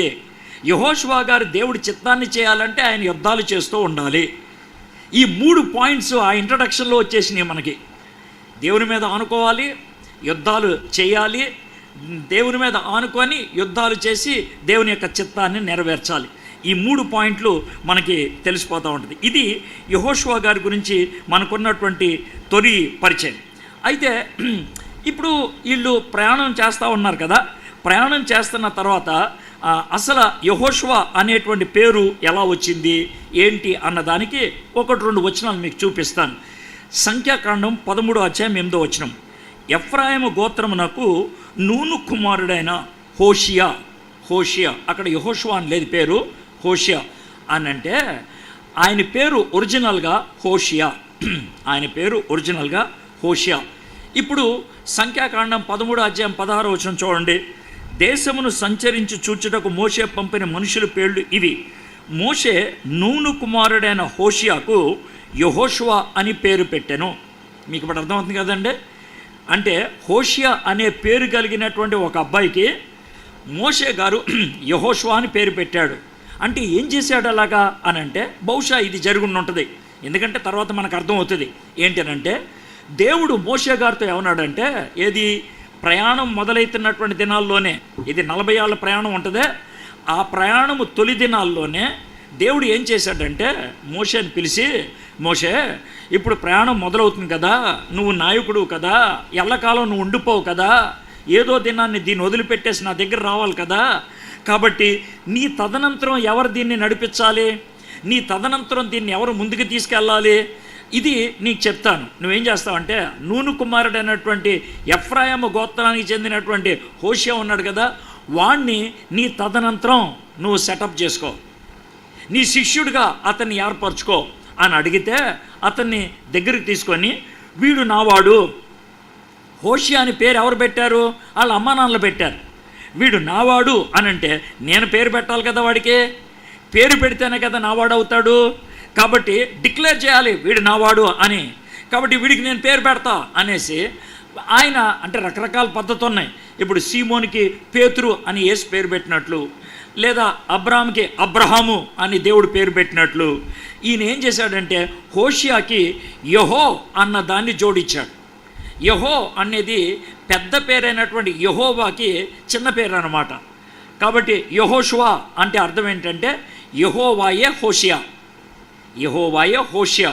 హోషియా అంటే ఏంటి, రక్షణ. యెహోవా అంటే ఏంటి, దేవుడు, దేవుడే రక్షకుడు, దేవుడిలోనే రక్షణ. ఇది యెహోషువకు ఉన్నటువంటి అర్థం. యెహోషువ అనేది హిబ్రూ నామకరణం అయితే కనుక దాన్ని గ్రీకులోకి తర్జుమా చేస్తే, గ్రీకులోకి తర్జుమా చేస్తే గ్రీకులో ఉన్నటువంటి పేరు ఏంటంటే జీసస్. జీసస్ అనేది గ్రీకు అనువాదం. జేమ్స్ని యాకోబు అని ఎలా పిలుస్తూ ఉంటారో యెహోషువని జేమ్స్ జీసస్ అని పిలుస్తారు. కాబట్టి జోషువ పాత నిబంధనలో ఉన్నటువంటి యెహోషువ, కొత్త నిబంధనలో ఉన్నటువంటి యేసయ్య ఒకే విధమైన పని చేశారు. వాళ్ళు ఒకే విధమైన పని చేశారు. అది చాలా గొప్ప విషయం. యెహోషువ ఐగుప్తు దేశంలో పుట్టాడు, ఐగుప్తు దేశంలో పెరిగాడు, ఐగుప్తు దేశం నుంచి ఇశ్రాయేలుని బయట తీసుకొచ్చేటువంటి గురువు గారితో ఉన్నాడు. దేవుడు వాగ్దానం చేసినటువంటి దేశంలోకి యెహోషువ తీసుకెళ్ళాడు. యేసయ్య మనల్ని నిత్య రక్షణ, నిత్య విశ్రాంతిలోకి తీసుకెళ్తాడు. అర్థమైంది కదండి? ఇది యేసయ్య చేసేటువంటి పని. సో ఈ విధంగా యెహోషువని మనకి పరిచయం చేయటం జరిగింది. సరే, మోషే గారు యెహోషువని ఏర్పరచుకున్నాడు. తర్వాత ప్రయాణం నడుస్తూ ఉంది. సంఖ్యాకాండం 20వ అధ్యాయంలోకి వచ్చేసాం. ఓకే, 40 సంవత్సరాల ప్రయాణం అయిపోయింది. ఈ ప్రయాణం అంతటి గురించి నేను మాట్లాడట్లేదు, కానీ చివరి దశలోకి వచ్చేసాను. 40వ సంవత్సరంలో మిరియాం గారు ఆల్రెడీ చచ్చిపోయారు, అక్కయ్య. ఇప్పుడు అహరోన్ గారు, మోషే గారు మాత్రమే ఉన్నారు పెద్దోళ్ళల్లో. బాగా దాహం వేస్తుంది ఇశ్రాయేలీలకి. అప్పుడు దేవుడి దగ్గరికి వెళ్ళి, ప్రభా వీళ్ళకి దాహం వేస్తుంది అంటే ఒక బండను చూపించి, ఈసారి కొంచెం దేవుడు డిఫరెంట్గా చెప్పాడు. ఏమన్నాడంటే, పెద్దల్ని తీసుకొచ్చి వారి సమక్షంలో ఆ బండని అడుగు, నాకు నీళ్ళు ఇవ్వ అని అడుగు. మోషేకి కొంచెం ఫీల్ అయినట్టున్నాడు, ఎగోస్ అడ్డొచ్చినట్లున్నాయి. నేను వెళ్ళి బండతో మాట్లాడటం ఏంటి అని అనుకున్నాడు. కర్ర తీసుకొని బండని టకేలమని కొట్టాడు. నీళ్ళు వచ్చాయి, కానీ దేవుడు కోపం వచ్చింది. ఆ బండను కొట్టడం అన్న దాన్ని దేనికి సాదృశ్యం అని అంటున్నాడంటే, నేను బండను అడగమన్నా నీకు బండ నీళ్ళు ఇస్తుందా? ఇవ్వదు. నువ్వు బండను అడిగితే నీళ్ళు ఎవరిస్తారు? నేను ఇస్తా. కాబట్టి నువ్వు బండను కొడతాం అనేది దేనికి సాదృశ్యం తెలుసా? నన్ను కొడతాం. ఇప్పుడు మన ఇంట్లలో చాలాసార్లు జరుగుద్ది. ఎలా అంటే, మనం కొట్టలేనోళ్ళు మీకు అర్థమవుతుంది. కొంతమంది ఉంటారు మనం కొట్టలేనోళ్ళు. మనం కొట్టలేనోళ్ళ మీద మనకు కోపం వస్తే మనం చూపించే పని అంటే చెప్తాను. మీ అమ్మాయి చేసేటువంటి పని చెప్తాను. అమ్మను కొట్టలేరు కదా, నాన్న కొట్టలేరు కదా, అమ్మ మీద కోపాన్ని ప్లేట్ మీద చూపిస్తారు, తడేలు మనకి ప్లేట్ కింద పడేస్తారు. అర్థమైందా? ఇప్పుడు ప్లేట్ మీద చూపించిన కోపం ఎవరి మీద చూపించినట్లు? అమ్మ మీద చూపించినట్లు. బడికి వెళ్ళాలని ఉండదు. వాళ్ళ అమ్మ కొట్టి బడికి పంపిస్తే అమ్మని ఏమనలేరు కదా, తలుపు దబేల్మని వేసి వెళ్ళిపోతాడు. దీని అర్థం ఏంటి? ఆ తలుపు మీద చూపించే కోపం అమ్మ మీద చూపించే కోపం అన్నమాట. మీకు అర్థమవుతుందా? కింద పడి టపటపా కొట్టుకుంటారు అంటే అర్థం ఏంటంటే మమ్మీని కొడితే ఇలా పడిపోవాలనేసి. అది వాళ్ళకు ఉన్నటువంటి ఊహ అనమాట. అర్థమైందా? అది మమ్మీ మీద, డాడీ మీద చూపించేటువంటి కోపం. పౌలుగా మోషే గారు బండను కొట్టినప్పుడు ఆయన యొక్క ఫీలింగ్లో ఎవరు ఉంటారు? దేవుడు చాలా హర్ట్ అయిపోయాడు. ఏమన్నాడు తెలుసా? మోషే, నువ్వు ఇలా చేస్తావు అనుకోలేదయ్యా, నువ్వు లోపడతావు అనుకున్నాను. నా ఇంటంతట్లో నువ్వు నమ్మకస్తుడు అని చెప్పాను నేను, నువ్వు నమ్మదగిన వాడు అన్నాను. ఇట్లా చేసావంటే నువ్వు, కాబట్టి నువ్వు వాగ్దానం చేసిన దేశానికి వెళ్ళావు, అయిపోయింది. అయితే నీకు పని అప్పగిస్తున్నాను. ఆ పని ముగించిన తర్వాత రావాలి. ఒక 6 వారాలు ఉంటావు, గుర్తుపెట్టుకో. ఈ 6 వారాల్లో నువ్వు పని చేయాలి. ఏం పని చేయాలి ప్రభా? ఇప్పుడు 20 ఏళ్ళు దాన్ని పైబడిన 1,20,000 మంది చచ్చిపోయారు, 12 లక్షల మంది చచ్చిపోయారు. అర్థమైందా? ఇప్పుడు నీ దగ్గర ఉన్నారే మనుషులు, నీ దగ్గర ఉన్న మనుషులంతా అయితే వాళ్ళు ఐగుప్తు దేశంలోంచి బయటకు వచ్చినప్పుడు 20 ఏళ్ళు లోపోళ్ళు, అంటే 19 లోపోళ్ళు, లేదా మధ్యలో పుట్టినోళ్ళు. అయితే లోపోళ్ళు లేకపోతే మధ్యలో పుట్టినోళ్ళు. కాబట్టి వాళ్ళకి ధర్మశాస్త్రం తెలీదు. ఎందుకంటే బయటకు వచ్చిన మొదటి సంవత్సరంలో కదా మీకు ధర్మశాస్త్రం ఇచ్చింది. లేవి కాండం ఇచ్చింది కూడా మొదటి సంవత్సరం ముగిసినప్పుడు కదా. కాబట్టి వీళ్ళకి ఎవరికీ తెలియదు. అప్పుడు వీళ్ళు బచ్చగాళ్ళు. కాబట్టి నువ్వేం చేస్తావంటే వీళ్ళకి ధర్మశాస్త్రం అంతా మళ్ళీ బోధించు. నీ దగ్గర ఉందిగా గ్రంథంలో, తీసి మొత్తం బోధించు వాళ్ళకి అని అంటే, సరే ప్రభా అని 3 క్లాసులు పెట్టాడు. ఒక్కొక్క క్లాస్కి ఆయన ఇంత సబ్జెక్ట్ బోధించాలని 3 క్లాసుల్లో ఆయన బోధించడం మొదలుపెట్టాడు. ద్వితీయోపదేశకాండంలో ఆ 3 భాగాలు మనకు కనబడతాయి. ద్వితీయోపదేశకాండం 1వ అధ్యాయం నుంచి 31వ అధ్యాయం దాకా 3 సార్లు 3 భాగాల్లో ధర్మశాస్త్రం అంతా మళ్ళీ బోధించాడు. అర్థమైందంటే ఇది ద్వితీయోపదేశకాండం. ఇక ఆ తర్వాత 32 నుంచి 34 దాకా చివరి దశ. ఆయన కొండ మీదకి వెళ్తాం, ఆయన చనిపోవటం, ఆయన డెడ్ బాడీ కూడా దొరకకుండా చేశాడు దేవుడు. ఎందుకనంటే ఒక్కసారి ఊహించుకోండి, ఈరోజు కనుక మోషే గారి డెడ్ బాడీ ఎక్కడైనా దొరికినట్లయితే ఆయన సమాధి చేసి రోజు ఆడికెళ్ళి కొబ్బరికాయలు కొట్టుండేవాళ్ళు చాలామంది. అర్థమైందా? ఆడికెళ్ళి పూజలు చేసి ఉండేవాడు. సో ఆ పూజలకి తావు లేకుండా, ఎందుకంటే మనకి రాజ్యాంగం ఇచ్చాడనేసే అంబేద్కర్ గారిని పెట్టని ఊరంటూ ఉందండి భారతదేశంలో. ఆయన రాజ్యాంగం ఇచ్చాడు అంతే, ఎక్కడ పడితే అక్కడ ఆయన పెట్టేశారు. కొన్ని ఇళ్లల్లో ఆయన మా దేవుడని పెట్టారు, కొంతమంది అయితే ఆయనకి అగరొత్తులు వెలిగించి దండ కూడా వేశారు. అంటే మీరు ఆయన్ని గౌరవించడం తప్పని నేను అంటలా, ఆయన్ని అభిమానించడం తప్పని అంటలా, కానీ ఏ స్థాయికి తీసుకెళ్ళిపోయారంటే దేవుడు చేశారు. అది బాల. ఆయన దేవుడు కాదండి, ఆయన మనిషి. మనకి అంబేద్కర్నే ఆ స్థాయికి తీసుకెళ్లారంటే ఇశ్రాయేలీలు మోషేని ఏం చేసి ఉండేవాళ్ళు ఆలోచించండి. అందుకే డెడ్ బాడీ కూడా దొరకనివ్వలేదు. దీంతో ద్వితీయోపదేశకాండం అయిపోయిందండి. ఇక్కడ మనోడు సీన్ స్టార్ట్ అవుద్ది. ఎవరైనా యెహోషువ గారు. యెహోషువ గారికి ఇప్పటికే చాలా విషయాల్ని ఆయన బయలుపరచడం జరిగింది. యెహోషువ గారికి దేవుడు చాలా అనుభవాలు ఇచ్చాడు. కొన్ని అనుభవాలు మీకు చెప్తాను చూడండి. అంటే మిగిలిన వాళ్ళకి లేనటువంటి అనుభవాలు యెహోషువకి ఇచ్చాడు. ఎందుకని యెహోషువకి ఇవ్వటం జరిగిందంటే, మోషే గారిని దేవుడు నడిపించిన అది మోషే గారు వెళ్ళిపోగానే యెహోషువ గారు నడిపించాలి. మోషే గారు వెళ్ళిపోగానే యెహోషువ గారు నడిపించాలి. ఆ ట్రాన్సిషన్ కూల్గా ఉండాలంటే జరిగే విషయం ఏంటో మీకు చెప్తాను. మీకు రిలే రేస్ అంటారు, తెలుసు కదా. రిలే రేస్ అంటే 400 మీటర్ల పరుగు పందాన్ని నలుగురు పరిగెడతారు. 100 మీటర్లు ఒకళ్ళు, 100 మీటర్లు ఒకళ్ళు, 100 మీటర్లు ఒకళ్ళు పరిగెడతారు. అయితే ఈ 100 మీటర్లు మొదట పరిగెట్టిన వాడి దగ్గర ఒక దాని ఉంటుంది, రోలర్ లాంటిది ఉంటుంది, రౌండ్గా ఉండేటువంటిది, ఒక రాడ్ లాంటిది, దాన్ని బ్యాటన్ అంటారు. ఆ బ్యాటన్ పట్టుకొని పరిగెత్తి రెండో వ్యక్తికి ఇవ్వాలి, ఆగిపోయి ఇచ్చేది కాదు. వీళ్ళు ఏం చేస్తారంటే, ఇప్పుడు ఇక్కడ నుంచి నేను పరిగెత్తాలి కదా, ఇక్కడ దాకా ఈయన పరిగెత్తుకుంటూ వస్తారు కదా, పరిగెత్తి ఇద్దరం కలిసి ఓ 10 అడుగులైనా పరిగెడతాం. ఆ పరిగెత్తేటప్పుడు తనకు అందిచ్చేస్తాను అనమాట. పరిగెత్తేటప్పుడు అందిస్తే ఆ తర్వాత నెమ్మదిగా నేను పక్క వచ్చేస్తాను, అతను ముందుకెళ్తాడు. అంటే మేమిద్దరం కలిసి కొంతసేపు కలిసి పరిగెడతాం అన్నమాట. ఇక్కడ యెహోషువ గారు, మోషే గారు కలిసి పరిగెట్టినటువంటి కొన్ని సందర్భాలు మీకు చూపిస్తాను. నేను పొద్దున్న దీన్ని సిద్ధపడతా ఉన్నప్పుడు నాకు ఎంటుకలు నిక్కపొడుచుకొని, అంటే యెహోషువ గారిని ఒకవేళ పరలోకంలోకి వెళ్ళిన తర్వాత కలిస్తే ఖచ్చితంగా కలుస్తారులండి. అంటే అంత టైం ఉంటే మనకి యెహోషువ గారిని పిలిచి యెహోషువ గారిని కొన్ని ప్రశ్నలు అడుగుదాం అనుకున్నాను. నేను అడగాలనుకునేటువంటి ప్రశ్నలు ఏంటో మీకు చెప్తాను చూడండి. నిర్గమకాండము 24వ అధ్యాయం. నిర్గమకాండము 24వ అధ్యాయం. మీకు తెలిసినట్లుగా నిర్గమకాండం 20వ అధ్యాయంలో మోషే గారికి దేవుడు 10 ఆజ్ఞలు ఇచ్చేశాడు. అంటే 10 ఆజ్ఞలు ఏంటో చెప్పేశాడు. ఆ 10 ఆజ్ఞలు కూడా ప్రజలకు వినిపించేశారు. 21వ అధ్యాయంలో, 21, 22 అధ్యాయంలో వినిపించేశాడు. వినిపించేసేస్తే దేవుడు 24వ అధ్యాయంలో మోషేని మళ్ళీ పైకి రమ్మన్నాడు. సీనాయి కొండ మీదకి వెళ్ళాడు మోషే గారు పైకి వెళ్తే దేవుడు చేసేటువంటి పని ఏంటంటే, తన చేత్తో చెక్కినటువంటి ఆ 10 ఆజ్ఞలు ఉంటే అది మోషే గారికి ఇస్తాడనమాట. అవి తీసుకొని ఆయన వస్తాడు. ఇప్పుడు చూడండి, 24వ అధ్యాయం నిర్గమకాండం 13వ వచనం చదువుతున్నాను. మోషేయు అతని పరిచారకుడైన యెహోషువయు లేచిరి. మోషే దేవుని కొండ మీదకు ఎక్కాను. అంటే అర్థమవుతుంది కదా. ఇప్పుడు ఇది కొండ అనుకోండి, మిగిలిన వాళ్ళంతా ఇక్కడ ఉండేవాళ్ళు. మిగిలిన వాళ్ళంతా మోషే యెహోషువలు ఇద్దరు కలిసి పైకి వెళ్ళేవాళ్ళు.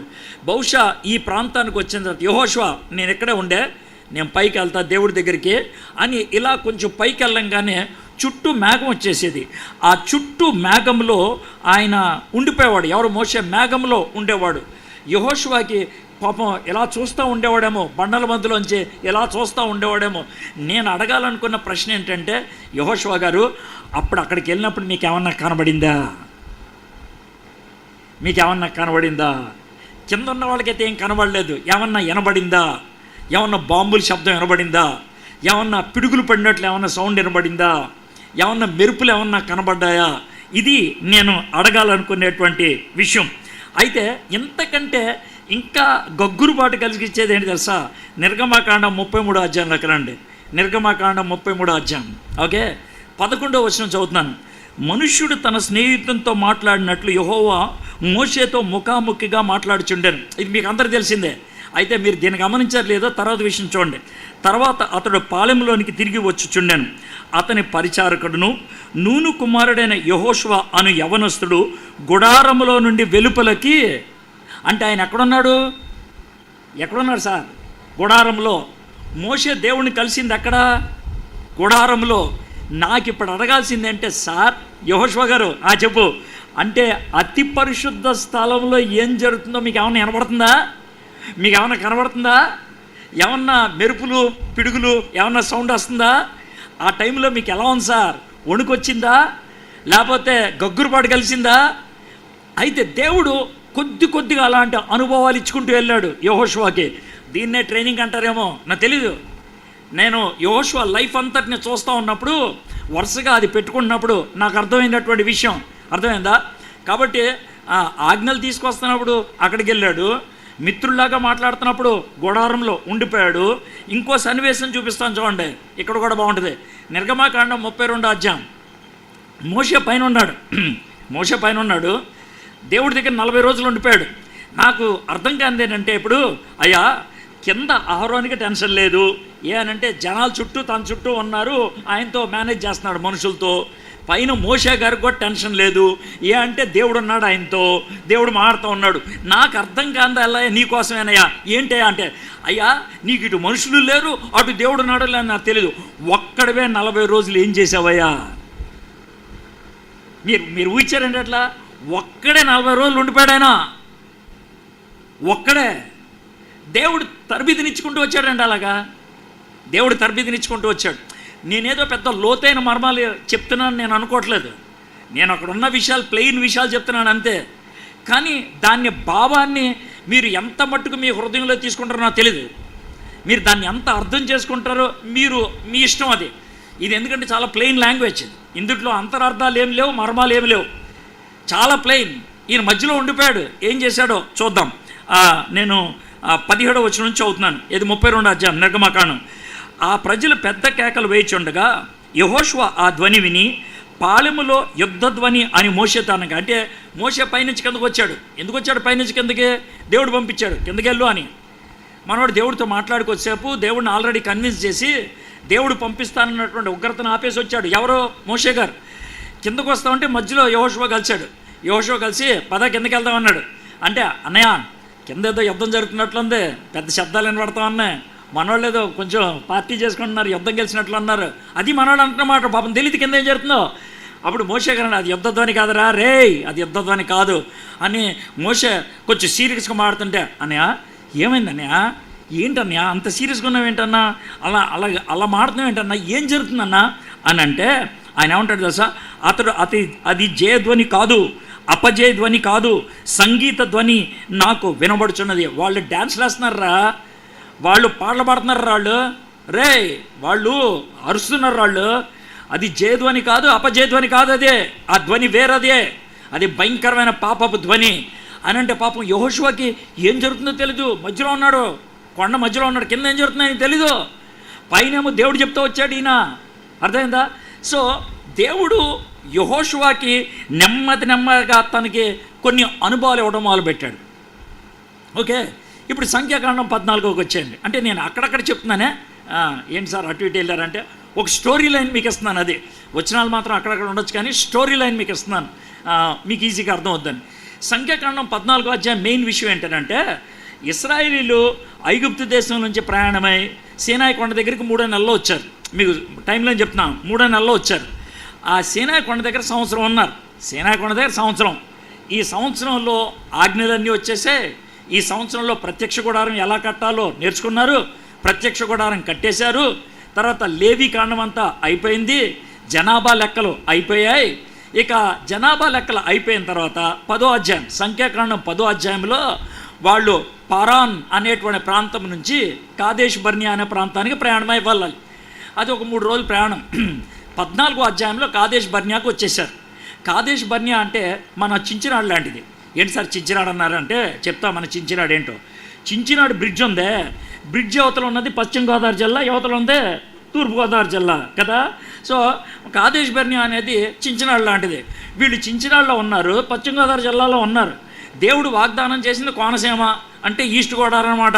అంటే ఆ గోదావరి దాటి అవతలకు వచ్చేస్తే వచ్చేస్తారు, అక్కడ దాకా వచ్చేసారు. అది కాదేశ్ బర్నియా. అర్థమైందంటే అక్కడ నుంచి అలా అవతలు వెళ్ళిపోతే వచ్చేస్తారు. వెళ్ళమని చెప్పారు. ఏమనంటే మాకు భయం వేస్తుంది అన్నారు.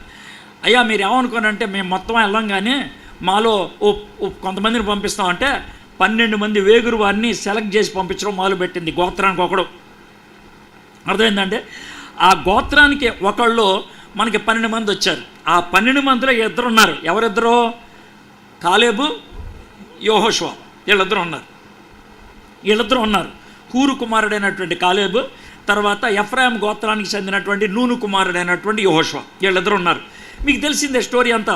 10 మంది ఏమో భయంకరంగా భయపెట్టేశాడు, ఇద్దరు మాత్రం దేవుడు మనకు తోడుగా ఉంటాడు అని చెప్పడం జరిగింది. ఇది 14 అధ్యాయాలు జరిగింది. 15, 16, 17 అధ్యాయాల్లో నాయకత్వం కోసం పోరాడారు. కోరాహు కుమారులే కానీ 14,700 మంది కానీ వీళ్ళంతా కూడా పోరాటం మొదలుపెట్టారు. అక్కడి నుంచి యుద్ధం జరుగుతుందండి. అయితే ఇక్కడ యెహోషువకి దేవుడు ఒక అనుభూతినిచ్చాడు. జాగ్రత్తగా మీరు గమనించినట్లయితే యెహోషువ తనంతట తాను వాగ్దానం చేసిన దేశంలోకి వెళ్ళటానికి 40 ఏళ్ల ముందు దేవుడు ఆ దేశాన్ని యెహోషువకు చూపించాడు. చూడరా ఒకసారి చూసిరారని. ఆయన మొత్తం పైదాకా వెళ్ళి కిందకు వచ్చారు. 12 మంది పైదాకా వెళ్ళి కిందకు వచ్చారు. వాళ్ళు దగ్గర 60 రోజులు ప్రయాణం చేసి ఉంటారు. 40 నుంచి 60 రోజులు అంటారు. వెళ్ళి ప్రయాణం చేసి వచ్చారు. వాళ్ళు వచ్చి మొత్తం అంతా చూసేసి ఆ ద్రాక్ష పళ్ళు గుత్తె మొయ్యలాక వాళ్ళు ఒక కావడిలాగా వేసుకొని వచ్చారు. చాలామంది పండితులు ఏమంటారో తెలుసా? ఆ 12 మందిలో ఇద్దరు కదా కావుడు మోసింది, ఆ కావుడు మోసింది యెహోషువ, కాలేబ్ అంటారు. ఊరినే చెప్తున్నాం, అవి ఉండొచ్చు అయిపోయి ఉండొచ్చు, కానీ చాలామంది ఆ విధంగా ఆలోచిస్తారు. ఎవరైతే పాజిటివ్గా చెప్పాలనుకున్నారో వాళ్ళగా తీసుకొచ్చేది వాళ్ళు తెస్తారు కాబట్టి. అది వాళ్ళకు ఉన్నటువంటి లాజిక్. ఎంత ఇంట్రెస్టింగ్గా ఉందో చూడండి. యెహోషువ ఆ విధంగా తీసుకురావటం మనం గమనిస్తాం. యెహోషువకి 5 టైటిల్స్ ఇస్తానండి. 5 టైటిల్స్ మీరు ఈజీగా గుర్తుపెట్టుకోవచ్చు. మొదటిదే యెహోషువ స్టూడెంట్. ఆయన స్టూడెంట్, శిష్యుడు. ఎవరికి స్టూడెంటు? మోషే గారికి స్టూడెంట్, శిష్యుడు. రెండోది యెహోషువ సోల్జర్, సైనికుడు. అమాలేకుల మీద యుద్ధం చేశాడు, సోల్జర్. మూడోది యెహోషువ స్పిరిచువల్ లీడర్, పరిశుద్ధాత్మ నింపుదల కలిగిన వాడు. అందుకని దేవుడు అంటాడు పరిశుద్ధాత్మ నింపుదల ఉన్నటువంటి యెహోషువని ఏర్పరచుకో అని. Spiritual leader. అర్థమైందా? మొదటిది స్టూడెంట్, రెండోది సోల్జర్, మూడోది స్పిరిచువల్ లీడర్. నాలుగోది యెహోషువ స్పై, వేగుల వారిలో ఒకడు, స్పై, వెళ్ళి చూసి వచ్చాడు, స్పై. ఐదోది ఆయన నమ్మకమైనటువంటి సబార్డినేట్. ఎవరికి? మోషేకే సబార్డినేట్. ఎప్పుడు కూడా తగ్గి ఉన్నాడు, ఎప్పుడు కూడా గురువు గారి మాటలకి ఆయన ఉండటానికి ఇష్టపడ్డాడు. ఇది యెహోషువ గారిని మనం ఇంట్రడ్యూస్ చేస్తున్నాం.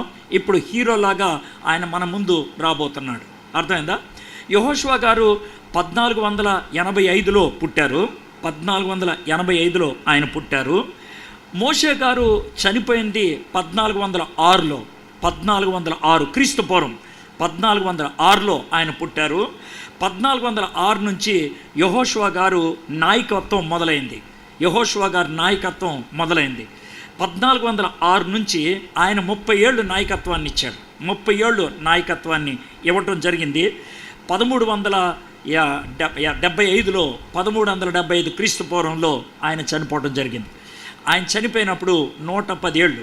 1485లో పుట్టి 1375లో ఆయన చచ్చిపోవడం జరిగింది. ఎందుకంటే క్రీస్తు పూర్వం కాబట్టి డేట్లు తక్కువ వస్తాయి. అర్థమైంది కదండి, అందుకనే ఆ మాట చెప్పాను.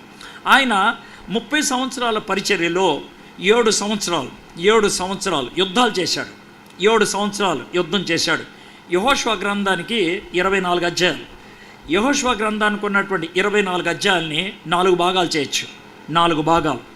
మొదటి 5 అధ్యాయాలు సిద్ధపాటు. మొదటి 5 అధ్యాయాలు సిద్ధపాటు.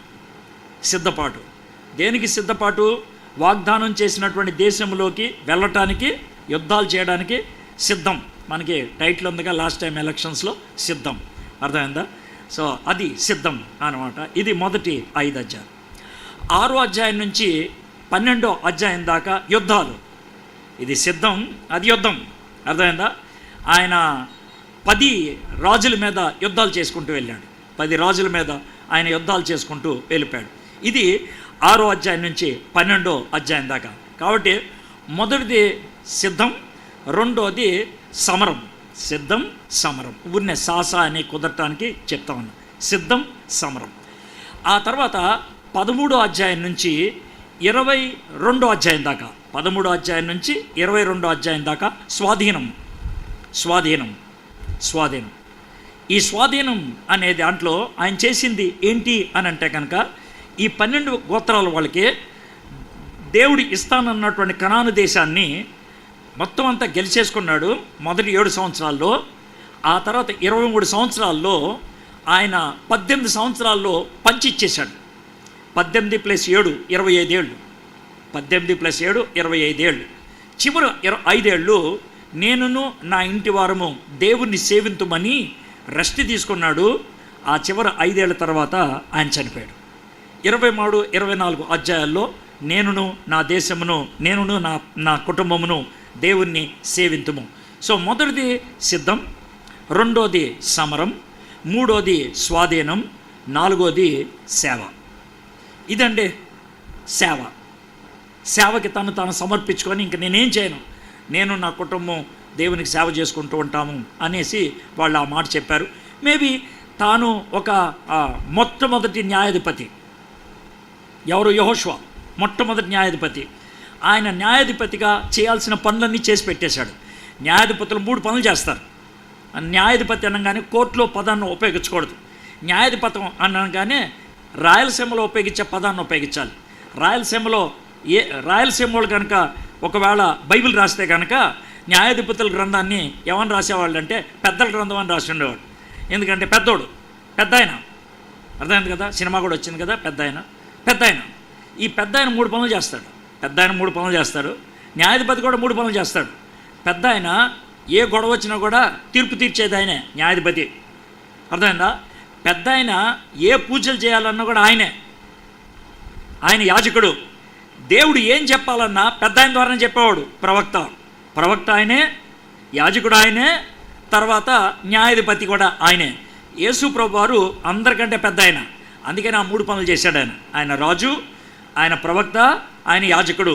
అందుకనే బంగారము, సాంబ్రాణి, బోళము 3 తీసుకొచ్చారు. ఎందుకంటే ఆయనకి ఆ 3 వర్తిస్తాయి కాబట్టి. సో ఎంత బ్యూటిఫుల్గా లింక్ అవుతుందో చూసారు మీరు. సో బైబిల్ ఏదో మొక్కలు అనుకోవద్దు, అన్నిట్లో కూడా అల్లిక చాలా అద్భుతంగా మనకు కనబడినట్లు మనం చూస్తూ ఉంటాం. అయితే ఇప్పుడు చివరికి వచ్చేసాం. ఊరినే పరిచయం ఇస్తానన్నాను అంతే, పరిచయమే, పెద్ద నేను ఎక్కువ ఏం బోధించేదే లేదు. చివరికి వచ్చేసాం. యెహోషువ గ్రంథంలో మనం ఏమి నేర్చుకుంటాం. నేను కొన్ని కామెంటరీలు చూస్తున్నప్పుడు నాకు కొన్ని స్టేట్మెంట్లు కనబడ్డాయి. అది చెప్తాను మీకు. చెప్పి నాకు బాగా అనిపించినాయి ఈ స్టేట్మెంట్లు. దాని నుంచి మనం అర్థం చేసుకోవడానికి ప్రయత్నం చేద్దాం. బై ముందు మీకు డేట్లు ఇచ్చేస్తాను. ఆ డేట్లు బట్టి మీరు మళ్ళీ ఒకసారి కరెక్ట్గా రాసుకున్నారో లేదో మీరు చూస్తే కనుక బాగుంటుంది అనేది నా యొక్క ఉద్దేశం. 1485 క్రీస్తు పూర్వం యెహోషువ పుట్టిన సంవత్సరం. అంటే 1485 పెట్టుకున్నప్పుడు మీ మైండ్లో ఒకటి పెట్టుకోండి. ఒకవేళ ఏదైనా కామెంటరీలో 1480 అంటే ఏమీ టెన్షన్ పడక్కర్లా, లేదా 1490 అంటే ఏమీ టెన్షన్ పడక్కర్లా. మనం 3000 సంవత్సరాలు వెనక్కి వెళ్తున్నాం కదా, ఒక 5-6 ఏళ్ళు అటు ఇటు వెళ్తే కనుక ఏం అవ్వక్కర్లేదు. ఓకే, సో అది రఫ్గా పెట్టుకోండి. 1480, 1406 ఆయన నాయకత్వం స్టార్ట్ అయింది. 1406 ఆయన నాయకత్వం స్టార్ట్ అయింది. మీరు యెహోషువ గ్రంథం చూసేటప్పుడు మరి కాలమానంకి వచ్చేస్తే బాగుంటుంది కదా. మొదటి అధ్యాయం నుంచి 12వ అధ్యాయానికి 7 ఏళ్ళు పట్టింది. మొదటి అధ్యాయం నుంచి 12వ అధ్యాయానికి 7 ఏళ్ళు పట్టింది. ఏ 7 ఏళ్ళు? 1406 నుంచి 1400 వరకు. 1406 నుంచి 1400 వరకు ఇది 7 ఏళ్ళు పట్టింది. అది 1వ అధ్యాయం నుంచి 12వ అధ్యాయం దాకా జరిగింది. 13వ అధ్యాయం నుంచి 22వ అధ్యాయం దాకా, తర్వాత నెక్స్ట్ 18 సంవత్సరాలు పట్టింది. 18 సంవత్సరాలు. అది ఆ తర్వాత 5 ఏళ్ళు రఫ్గా ఉండి 1375లో ఆయన చనిపోవటం అనేది జరిగింది. ఓకే, సరే. ఇప్పుడు యెహోషువ గ్రంథం నాకు పుస్తకాలు చదువుతున్నప్పుడు బాగా అనిపించింది ఏంటో మీకు చెప్తాను. మన జీవితంలో ఎలా సెట్ అవుద్దో చూద్దాం. మొదటి 5 పుస్తకాలు ఉన్నాయే, మోషే గారు రాసినటువంటి 5 పుస్తకాలు ఉన్నాయే, ఆదికాండం, నిర్గమాకాండం, లేవికాండం, సంఖ్యాకాండం, ద్వితీయోపదేశకాండం. ఈ 5 పుస్తకాలు ఇశ్రాయేలీయుల్ని బానిసత్వంలోంచి బయటికి తీసుకొచ్చినటువంటి పని. బానిసత్వంలోంచి బయటికి తీసుకొచ్చిన పని. ఈ బానిసత్వంలోంచి బయటికి తీసుకొచ్చిన పని అంతట్లో ఎవరు ఎక్కువ పనిచేశారు? దేవుడు పనిచేశాడు. దేవుడు ఇశ్రాయేలీయుల్ని బయటికి తీసుకురావడానికి దేవుడు చేసిన పని.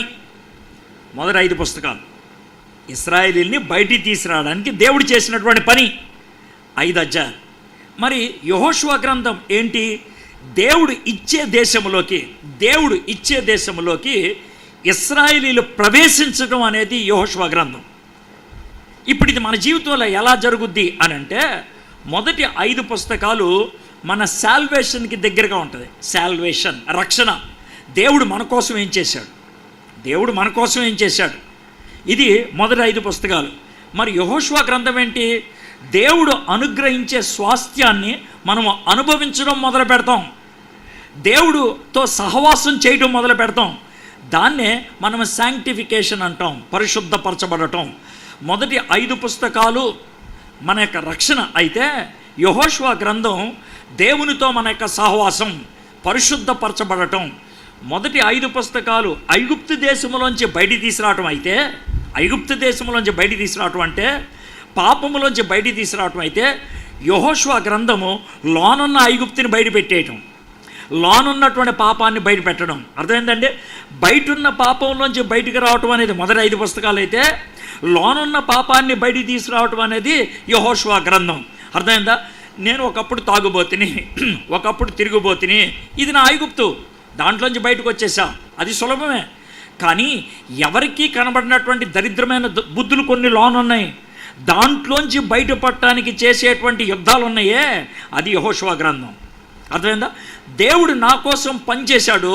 ఇది మొదటి 5 పుస్తకాలు రక్షణ. దేవుడితో కలిసి నేను పనిచేయాలి, అది పరిశుద్ధత. ఈ 2 అయిన తర్వాత 3వ పనిలోకి వెళ్తాం. ఏంటది? దేవుడి మన ద్వారా పనిచేయటం. దేవుడు నా కోసం పనిచేయటం రక్షణ, దేవుడు నాలో పనిచేయటం పరిశుద్ధత, దేవుడు నా ద్వారా పనిచేయటం సేవ. God working for me salvation, God working in me sanctification, God working through me service. కానీ కొంతమంది ఒక దరిద్రమైన పని చేస్తున్నారు, అది నాకు బాగా నచ్చట్లేదు. ఏంటి అని అంటే, కొత్త ప్లేట్ మార్కెట్లోంచి కొనుక్కొచ్చాను. కొత్త ప్లేట్ కాదులేండి, నా జీవితంలో చాలా చోట్ల అనుభవించేటువంటి ఒక భయంకరమైనటువంటి అనుభవం మీకు చెప్తాను. పాపం వాళ్ళు చాలా ప్రేమతో చేస్తారు, కానీ అది భయంకరమైన శాపమై కూర్చుంటుంది నాకు. అర్థమైంది? వాళ్ళు చాలా ప్రేమతో చేస్తారు, మీరు కూడా చేస్తారేమో, ఇక్కడ నుంచి ఆ పని చేయొద్దు. ఏం చేస్తారంటే, నేను ఎవరన్నా ఇంట్లో ఉంటానంటే వాళ్ళు పెట్టుకుంటారు కదా, వాళ్ళు నా కోసం కొత్త టవల్ తీసుకొచ్చి పెడతారు. కొత్త టవల్, దానికి స్టిక్కర్ కూడా తీరు. వాళ్ళు చాలా మంచివాళ్ళు. అంటే వాడిన టవల్ అయ్యగారికి పెట్టకూడదు అని కొత్త టవల్ తీసుకొచ్చి కవర్లో పెట్టిందే పెడతారు, దానికి స్టిక్కర్ కూడా ఉంటుంది, స్టిక్కర్ మనమే తీసుకోవాలి. స్టిక్కర్ పేకడం నాకు సమస్య కాదు, కొత్త టవల్కు ఉన్న సమస్య ఏంటి అంటే, అది టవల్గా పనిచేయదు. టవల్గా పనిచేయదు. ఎందుకు పనిచేయదంటే, కొత్త టవలు నీట్గా ఉండటానికి వాడు రకరకాల కెమికల్స్, తర్వాత స్టార్చీ వేస్తాడు దానికి. కాబట్టి ఆ స్టార్చీ కెమికల్స్ ఉన్న టవల్తో నేను తుడుచుకుంటే, ఒకటి నా చర్మం గీక్కుంటుంది, రెండోది చర్మాకున్నటువంటి ఒక్క నీటి బొట్టు కూడా దాంట్లోకి వెళ్దాం. మీకు అర్థమైందా? ఇప్పుడు నేను ఏమని చెప్తున్నానంటే, కొత్త టవల్ తీసుకొచ్చడం అనేది శాల్వేషన్ అయితే, నన్ను తుడుచుకోమంటాం సర్వీస్ అయితే, మధ్యలో ఒక పని జరగలేదు. ఏంటది? దాన్ని నీళ్ళలో తడిపి ఆరేస్తే కనుక దాన్ని సైంటిఫికేషన్ అంటారు. అది చేయరు మీరు. అది నిరుపయోగం అవుతుంది. ఇంకో ఉదాహరణ చెప్పాలంటే, కొత్త ప్లేట్ మార్కెట్లోంచి కొనుక్కొచ్చారు, దాని స్టిక్కర్ కూడా తీయకుండా దాంట్లో బిర్యానీ వేసి పెడితే ఎలా ఉంటుంది? బాగోదు కదా. మీరు తెచ్చింది కొత్త ప్లేటే, నేను కాదనట్లా. మార్కెట్లోంచి తెచ్చిన కొత్త ప్లేట్ని ఏం చేయాలి? మనం కడగాల, దానికి ఉన్న స్టిక్కర్ పేకాల. ఆ స్టిక్కర్ అలాగే ఉండి బిర్యానీ వేస్తే ఎలా ఉంటుంది? వేడి బిర్యానీ పైగా గలీజ్గా ఉండదు. అలా చేసిన వాళ్ళు ఉన్నారు. అందుకు చెప్తున్నాను నేను. అయితే ఇప్పుడు నేను మన లైఫ్లోకి వస్తాం. యేసుప్రభుని సొంత రక్షకుడిగా అంగీకరించావు. బజార్లోంచి కొత్తగా తెచ్చిన ప్లేటు, మార్కెట్లోంచి తెచ్చినటువంటి కొత్త టవలు. ఇప్పుడు నీ జీవితంలో ఏం జరగాలి? శాంక్టిఫికేషన్ జరగాలా, నలగాలి దేవుడి దగ్గర గడపాలా, దేవుడి దగ్గర నువ్వు నేర్చుకోవాల్సిన పాఠాలు ఉన్నాయి. అప్పుడు నువ్వు సేవలోకి రెడీ అవుతావు. మనోడు ఇవాళ మారుమనసు పొందుతాడు, రేపు పొద్దున్న సాక్ష్యం చెప్తాడు, ఎల్లుండి ఏమో నేపాల్ వెళ్ళి వస్తాడు, అవతలుండి అంతర్జాతీయ స్పీకర్ అంటాడు. వాడి లైఫ్లో రెండోది ఉండదు. స్టిక్కర్ తీన టవలో, స్టిక్కర్ తీన ప్లేటు, దాంట్లో బిర్యానీ వేస్తే అన్నం తింటావా స్టిక్కర్ తింటావా అర్థం కాదు నాకు. చాలామంది అలాంటి వాళ్ళు ఉంటారు. అందుకే యెహోషువ గ్రంథం చాలా ప్రాముఖ్యం. యెహోషువ గ్రంథం ఆ ఏరియాని కవర్ చేసేదిగా మనకి కనబడతా ఉంటుంది. సో యెహోషువ గ్రంథం ఇంత ప్రాధాన్యమైన దాంట్లో మనం నేర్చుకునేటువంటిది ఏంటంటే, Joshua is the bridge between Moses and rest of the history of Israel. Gordon Wenham అనేటువంటి ఆయన చెప్పాడు, బాగా అనిపించింది. ఆయన గొప్ప పండితుడు, బైబిల్ పండితుడు. ఏమంటాడంటే, జాషువా ఈజ్ ద బ్రిడ్జ్. అది ఒక బ్రిడ్జ్ లాంటిదంటే దేనికి మోషే అంటే మొదటి 5 పుస్తకాలకి, rest of the Israel's history, ఇస్రాయేల్ యొక్క మిగిలిన చరిత్రకి ఆయన bridge.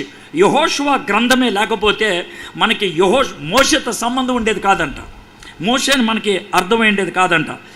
Jashuva is the climax of one struggle and commencement of a different struggle. Ray Stedman అనేటువంటి ఆయన ఈ మాట అన్నాడు, అది ఎక్స్ప్లెయిన్ చేస్తాను. Joshua is the climax of one struggle and commencement of different struggle. యెహోషువ గ్రంథం ఒక పోరాటం యొక్క ముగింపు, మరొక పోరాటం యొక్క ఆరంభం. ఏ పోరాటం యొక్క ముగింపు? అమ్మయ్య ఐగుప్తులోంచి బయటకు వచ్చేసాం, అమ్మయ్య అరణ్యంలోంచి బయటకు వచ్చేసాం, ఇది ముగింపు. అయితే ఇంకొక పోరాటానికి ఆరంభం ఏంటది? ఈ కనాను దేశాన్ని మనం స్వాధీనపరచుకోవాలి. ఈ కనాను దేశం దేవుడు మనకి ఇస్తానంటున్నాడు, అది నేను నా సొంతం చేసుకోవాలి. ఇది కమెన్స్మెంట్ ఆఫ్ అనదర్ స్ట్రగుల్. ఇది రే స్టెడ్మన్ అన్నటువంటి మాట. మూడోది, until Joshua it is how Israel was drawn out, and from Joshua it is how Israel is drawn out. Warren Wiersbe గారు అన్నటువంటి మాట ఇది. అంటిల్ జాషువా, యెహోషువ గ్రంథం వరకు ఇశ్రాయేలుని దేవుడు ఏ విధంగా బయటికి తీసుకొచ్చాడు, ఇశ్రాయేలుని ఏ విధంగా బయటికి తీసుకొచ్చాడు. అండ్ ఫ్రమ్ జాషువా, యెహోషువ గ్రంథం నుంచి how God is drawing Israel into, దేవుడు ఏ విధంగా ఇశ్రాయేలుని తాను తీసుకెళ్తానన్న దేశంలోకి తీసుకెళ్తున్నాడు. పరిశుద్ధత అన్న దాంట్లో మనకి స్టార్టింగ్ స్టేషన్ ఉండాలి, ఎండింగ్ స్టేషన్ ఉండాలి. నేను పాపములో నుంచి అది స్టార్టింగ్ స్టేషన్, అర్థమైందా? పవిత్రతలోకి అది ఎండింగ్ స్టేషన్. ఎక్కడి నుంచి వచ్చావు, ఎక్కడికి వెళ్తున్నావు, ఎక్కడి నుంచి వచ్చావు, ఎక్కడికి వెళ్తున్నావు, అది మనం చాలా స్పష్టంగా చూడగలుగుతాం. మరి ఈ ఈ ఈ యొక్క ప్రక్రియలో రక్షణలో ఉన్నటువంటి 3 కాలాల గురించి కూడా మనం చూడగలుగుతాం. ఇశ్రాయేలీలు ఐగుప్తు దేశంలో నుంచి బయటికి దేవుడు బయటికి తీసుకొచ్చాడు, అయిపోయింది అది. మేము ఒకప్పుడు ఐగుప్తులో ఉన్నప్పుడు అని గతం గురించి మాట్లాడుతూ ఉన్నారు, బోల్డ్ కీర్తనలు ఉన్నాయి. అది సాల్వేషన్, అది పాస్ట్ టెన్స్, అయిపోయింది. నేను రక్షించబడ్డాను. ఎక్కడి నుంచి? ఐగుప్తు నుంచి. ఎక్కడి నుంచి? పాపము నుంచి. ఎక్కడి నుంచి? శాపము నుంచి. అది గతం. ఇప్పుడు నా జీవితంలో పరిశుద్ధపరచబడుతూ ఉన్నాను. అది ఎక్కడుంది? యెహోషువ గ్రంథం. నేను పరిశుద్ధపరచబడుతూ ఉన్నాను. మూడోది ఏంటంటే, ఏదో దినాన్న నిత్య విశ్రాంతిలోకి ప్రవేశిస్తాను. ఇంకా అప్పుడు పాపం అనేది ఉండదు, పోరాటం అనేది ఉండదు. ఒకటే ఒకటి ఉంటుంది, ఆరాధన, దేవుని సన్నిధి, అది గ్లోరిఫికేషన్, అది భవిష్యత్ కాలం. 3 కాలాలు రక్షణకే. నేను పాపము నుంచి, శాపము నుంచి, ఐగుప్తు నుంచి రక్షింపబడ్డాను. ప్రస్తుతం యెహోషువ గ్రంథంలో నేను పరిశుద్ధత కోసం దేవుడు ఇస్తున్నటువంటి వాగ్దానపు దేశంలో స్వతంత్రం చేసుకోవడానికని యుద్ధం చేస్తూ ఉన్నాను. అది పరిశుద్ధపరచబడటం. ఒక దినాన్న ఈ యుద్ధాలన్నీ అయిపోతాయి, ఈ శోధనలేవి ఉండవు, నాకు ఈ పోరాటాలనేవి ఉండవు. ఒకే పని ఉంటుంది, దేవుణ్ణి ఆరాధిస్తూ దేవుని సన్నిధిలో నేను ఉండిపోతాను. అది మహిమపరచబడటం. 3 టెన్సెస్ అక్కడ మనకి చాలా స్పష్టంగా అర్థమవుతూ ఉంటుంది. Exodus is the history of leading people out of persecution. Joshua is the history of God leading people into the promise. దేవుడు శ్రమల్లోంచి బయటికి తీసుకురావటం అనేది నిర్గమం అయితే, దేవుడు వాగ్దాన దేశంలోకి, ప్రామిస్డ్ ల్యాండ్లోకి తీసుకెళ్తాం యెహోషువ గ్రంథం అని అంటాడు. ఇది నాకు చాలా బాగా నచ్చింది. ఎలా ఆయన పేరు వచ్చి చార్ల్స్ స్విండాల్ అంటారు. ఆయన ఇచ్చినటువంటి స్టేట్మెంట్ చాలా బాగా అనిపించింది. మొదటి 5 పుస్తకాలని ధర్మశాస్త్రం అంటారు, లా. మొదటి 5 పుస్తకాలని ధర్మశాస్త్రం అంటారు, లా అంటారు. మొదటి 5 పుస్తకాలకి వెనకాల ఉన్న వ్యక్తి ఎవరంటే మోషే ధర్మశాస్త్రం అని పేరు పెట్టేశారు. అర్థమైందా? మోషే ధర్మశాస్త్రం ఏం చేయగలిగింది? దేవుడు మోషే ద్వారా ఇచ్చినటువంటి ధర్మశాస్త్రం ఏం చేయగలిగింది? వాగ్దానము చేసిన దేశపు ఒడ్డు దగ్గరికి తీసుకెళ్ళగలిగింది. అంతే. వాగ్దానం చేసినటువంటి దేశములోకి ధర్మశాస్త్రం తీసుకెళ్ళలేకపోయింది. అంటే ధర్మశాస్త్రం పనికిమాలింది అంటలేదు, ధర్మశాస్త్రం వేస్ట్ అని అంటలేదు. ధర్మశాస్త్రం చేయగలిగే పని అక్కడ దాకే. కానీ వాగ్దానం చేసినటువంటి దేశంలోకి తీసుకెళ్ళింది కృప, గ్రేస్. కాబట్టి మొదటి 5 పుస్తకాలు ధర్మశాస్త్రం అయితే 6వ పుస్తకం గ్రేస్. అది వాగ్దానం చేసినటువంటి దేశంలోకి తీసుకెళ్ళింది. ఆ గ్రేస్ ఏం చేసిందంటే, ధర్మశాస్త్ర కాలంలో అబ్రహాముకి దేవుడు ఇచ్చినటువంటి వాగ్దానం ఉందే. ఏంటి ఆ వాగ్దానం? నీకు ఆ దేశాన్ని స్వతంత్రించుకోవడానికి ఇస్తాను అని అన్నాడు కదా. అది యెహోషువ కాలంలో నెరవేరింది. అది దేవుడు చేసిన వాగ్దానం, ఇది నెరవేర్పు. సో అక్కడ దేవుడు ధర్మశాస్త్ర కాలంలో ఆ విధంగా చేయటం జరిగింది. అది నెరవేర్పు అయినట్లు మనం చూస్తూ ఉంటాం. అయితే ఇంకొక ఆయన డేవిడ్ పాసన్ అనేటువంటి ఆయన చాలా బ్యూటిఫుల్ కంపారిజన్ ఇచ్చాడు. ఇది నాకు చాలా ఉత్కంఠభరితంగా అనిపించింది.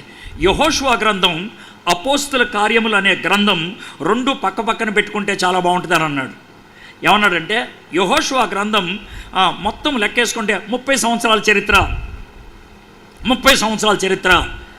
అపోస్తుల కార్యములు అనే గ్రంథం 32 సంవత్సరాల చరిత్ర. అపోస్తుల కార్యములు అనేటువంటి యెహోషువ అనేటువంటి గ్రంథం మోషేని ఇశ్రాయేలు చరిత్ర కలిపేదే. అపోస్తుల కార్యములు అనే గ్రంథాన్ని సువార్తని సంఘానికి కలిపేది. అపోస్తుల కార్యం అనే గ్రంథం లేకపోతే పత్రికలు ఎప్పుడు ఏం చదవాలో మనకు అర్థమయ్యేది కాదు. అర్థమైందా? వాగ్దానాలన్నీ సువార్తలో ఉన్నాయి, నెరవేర్పు అపోస్తుల కార్యంలో ఉంది. నేను మరొక ఆదరణకర్తను పంపిస్తాను, అక్కడ ఉంది. అది మనకి చాలా స్పష్టంగా కనబడుతుంది. ఆ యెహోషువ గ్రంథం మొదటి అధ్యాయం ఎలా స్టార్ట్ అవుతుంది? యెహోషువ, ఎందుకు టెన్షన్ పడతావు? మీ గురువుగారు తోడుకున్నట్లు నీకు కూడా నేను తోడుకుంటాను, సదాకాలం నీతో ఉంటాను. ఈ వాగ్దానంతో స్టార్ట్ అయింది. అపోస్తుల కార్యం దేంతో స్టార్ట్ అవుతుంది? ఎందుకు భయపడతారు? నేను పరిశుద్ధాత్మను పంపిస్తాను, మీకు ధైర్యం వస్తుంది, మీరు నాకు సాక్షులే ఉంటారు. ఎంత బాగుందో చూడండి. ఇక్కడ అపోస్తుల కార్యము వాగ్దానం చేసిన దేశాన్ని స్వతంత్రించుకోవటం. ఇది యెహోషువ గ్రంథం. అపోస్తుల కార్యములో దేవుని యొక్క సువార్తను బోధించి దేవుడు సర్వలోకం మీద అధికారం సంపాదించాడు కదా. సర్వలోకం మీద నాకు అధికారం ఇవ్వబడింది, మీరు సర్వలోకానికి వెళ్ళి సువార్తను అందించి నాకు అర్థమైందా అనేక మందిని శిష్యులుగా చేయండి అన్నారు కదా. అది జరిగింది అపోస్తుల కార్యం. సో ఈ రెండిట్లో చాలా స్పష్టతగా కనబడింది. అపోస్తుల కార్యములు అనే గ్రంథంలో అద్భుతాలు కోకొల్లలు జరిగాయి, సూర్యుడు ఆగిపోవడం కూడా జరిగింది. అపోస్తుల కార్యములు అనే గ్రంథంలో చచ్చిపోయిన వాళ్ళు కూడా దేవుడు లేపాడు. ఇవన్నీ ఒక విధంగా చెప్పాలంటే పాత నిబంధనలో యెహోషువ గ్రంథం ఏం చేసిందో అపోస్తుల కార్యముల గ్రంథంలో కొత్త నిబంధనలో జరిగింది. కాబట్టి పాత నిబంధనలో యెహోషువ రాసిన గ్రంథాన్ని దేనికి సమానంగా చూస్తారంటే స్పిరిచువల్ వార్ఫేర్, ఆత్మీయ పోరాటం. అంటే ఏంటి తెలుసా? కంటికి కనబడే శత్రువుని చూపించి, జాగ్రత్త వినండి మాట, కొంచెం క్రిటికల్గా ఉంటుంది, అర్థం చేసుకోండి. కంటికి కనబడేటువంటి శత్రువును చూపించి యెహోషువ గ్రంథంలో చూపించిన యుద్ధాలే, కంటికి కనబడే శత్రువును చూపించి యెహోషువ గ్రంథంలో చూపించిన యుద్ధాలే కొత్త నిబంధన అపోస్తుల కార్యంలో కంటికి కనబడినటువంటి శత్రువుతో చేసేటువంటి యుద్ధాలు. కంటికి కనబడిన శత్రువు ఎవరు? అపోస్తుల కార్యములో సాతాను. వాడితో చేసిన యుద్ధాలు అపోస్తులు చేశారు. ఏ విధంగా యెహోషువ కంటికి కనబడే శత్రువు మీద విజయాన్ని సాధించాడో ఆ విధంగా దేశాన్ని స్వతంత్రపరుచుకున్నాడు. వీరు కంటికి కనబడిన శత్రువు మీద విజయాన్ని సాధించి అర్థమైందా దేవుని రాజ్యాన్ని స్థాపించుకుంటూ వెళ్ళారు. చాలా బ్యూటిఫుల్. కాబట్టి యెహోషువ గ్రంథం నాకు ఉపయోగపడుతుందా? 100% యెహోషువ గ్రంథంలో ఒక విధంగా కంటికి కనబడే శత్రువుని చూపించాడు. ఎరుకో, నా జీవితానికి ఎరుకో ఉంది. నా జీవితంలో ఉంది.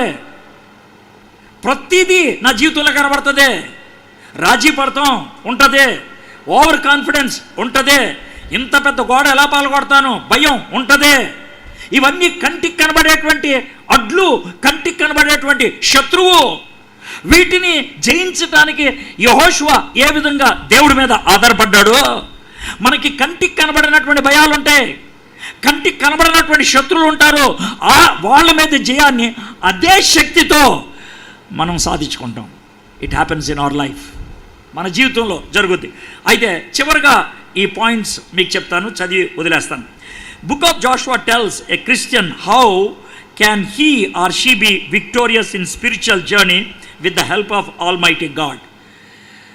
సర్వశక్తుడైనటువంటి దేవుని శక్తిని బట్టి ఒక క్రైస్తవుడు లేకపోతే ఒక క్రైస్తవురాలు తన ఆత్మీయ ప్రయాణంలో విజయాన్ని ఎలా సాధించాలో యెహోషువ గ్రంథం నుంచి నేర్చుకోగలుగుతాం. కాబట్టి మీరు ఆత్మీయ జీవితంలో మీకు పోరాటాలు ఉన్నాయి, అప్పులు ఉన్నాయి, జబ్బులు ఉన్నాయి, భయపెట్టే వాళ్ళు ఉన్నారు, పెళ్ళిళ్ళు అవ్వట్లేదు, పిల్లలు పుట్టట్లేదు, ఉద్యోగాలు రావట్లేదు, ఇవన్నీ మీకు పోరాటాలే. ఏ విధంగా యెహోషువ పోరాటాలను గెలిచాడో అదేవిధంగా మీరు కూడా ఈ ఆత్మీయ పోరాటంలో గెలుపొందాలంటే సేమ్ ప్రిన్సిపల్స్ ఉపయోగిస్తారు. మీరు అదే సూత్రాల్ని మీరు ఉపయోగిస్తారు. రెండోది, Egypt is the place where the enemy is around them, canon is the place where enemy is before them. ఐగుప్తు దేశంలో ఉన్నప్పుడు శత్రువు చుట్టూ ఉన్నాడు, ఐగుప్తు దేశం మధ్యలో ఉన్నారు వాళ్ళు చుట్టూ. ఒకప్పుడు నేను పాపంలో ఉన్నప్పుడు పాపములో ఉన్నాను, నా చుట్టూ పాపం ఉంది, నా చుట్టూ పాపమే. ఎప్పుడైతే ఆ పాపం నుంచి నేను బయటకు వచ్చానో, ఆ పాపం నుంచి బయటికి లాగాడో, ఇప్పుడు జరిగింది ఏంటి తెలుసా? నా చుట్టూ పాపం లేదు, నా ముందు ఉంది పాపం.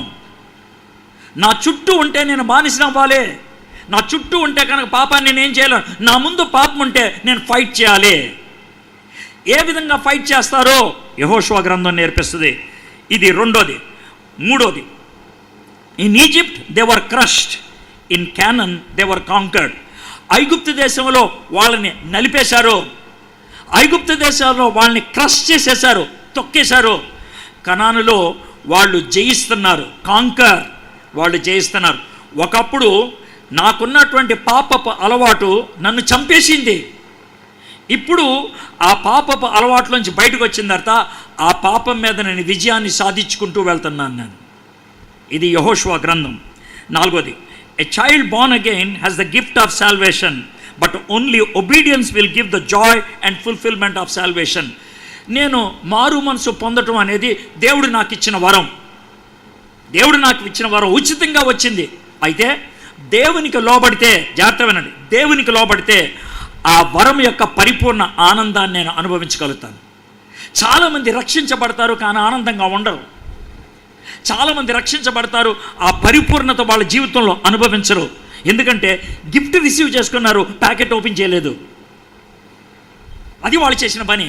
గిఫ్ట్ రిసీవ్ చేసుకున్నాక ప్యాకెట్ ఓపెన్ చేయాలా, ఆ గిఫ్ట్ని వాడటం మొదలు పెట్టాలి. That is obedience. You receive the gift freely, but you are now utilising it as an obedient person. అప్పుడు పరిపూర్ణ జాయ్లోకి మీరు వస్తారు. దేవుడు వాగ్దానం చేశాడు ఈ దేశాన్ని ఇస్తానని, కానీ ప్రతి అడుగు పెట్టినప్పుడు వాళ్ళు స్వాధీనపరచుకోవడం మొదలుపెట్టారు, అనుభవించడం మొదలుపెట్టారు. ఇది నాలుగోది. ఐదోది, promised land is not the type of haven but surely represents the life of a believer. చాలామంది కనానుని పరలోకంతో పోలుస్తారు. కాదు.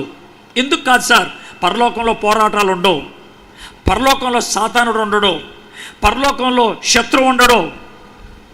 కాబట్టి కనాను పరలోకం లాంటిది కాదు. కానీ కనాను ఒక విశ్వాసి జీవిత ప్రయాణానికి సాదృశ్యం. ఒక విశ్వాసి కనాన్లో ఉంటాడు. ఎందుకనంటే అది వాడి దేశం, దేవుడు వాడికి ఇచ్చిన దేశం, దేవుడు వాడికి ఇచ్చిన దేశం. కానీ ఆ దేశంలో ఎవడో పరాయాడు వచ్చి గొడవ పెడుతున్నాడో వాడిని యుద్ధం చేసుకుంటూ గెలుచుకుంటూ వెళ్ళిపోవాలి. ఆరోది, God will fulfil his promise but we will enjoy it through our obedience. దేవుడు వాగ్దానాన్ని నెరవేరుస్తాడు కానీ లోబడితేనే మనం అనుభవిస్తాం. ఏడోది, చివరిది, God will provide the victory, but we need to submit. దేవుడు విజయాన్ని ఇస్తాడు, కానీ మనం లోబడాలి, మనం చేయాల్సింది చేయాలి. ఇది యెహోషువ గ్రంథాన్ని నుంచి మనం నేర్చుకోగలిగేటువంటి అద్భుతమైన పాఠాలు. ఈరోజు సాయంత్రం, రేపు 1, 2, 3 అధ్యాయాలు. నేను టార్గెట్ అయితే 4వ అధ్యాయం దాకా పెట్టుకున్నాను. నేను అంత దూరం వెళ్తానో లేదో నాకు తెలీదు. బట్ ఎంత నేర్చుకున్నాం అనేది కాదు, నేర్చుకున్నది మన జీవితంలో ఎంత అన్వయించుకున్నాం అనేది చాలా ప్రాముఖ్యం. మీకు ఒక విధంగా చెప్పాలంటే 24 అధ్యాయాలు కలిగినటువంటి యెహోషువ గ్రంథాన్ని మీకు టోటల్గా ఇప్పి చూపించాను. నేను టోటల్గా అవుట్ ఎలా ఉంటుందో మీకు సర్వే ఇచ్చాను. మీరు సార్ నాకు ఒక గ్రంథం చదవాలని ఉంది అని అనిపిస్తే కనుక యెహోషువ గ్రంథం ఎందుకు మొదలు పెట్టకూడదు? ఎందుకనంటే అది సిద్ధాంతం కాదు, అది బోధ కాదు, జరిగిన చరిత్ర. జరిగిన చరిత్ర చదవడానికి కష్టం ఏముంటుంది? అస్సలు ఏం కష్టం ఉండదు.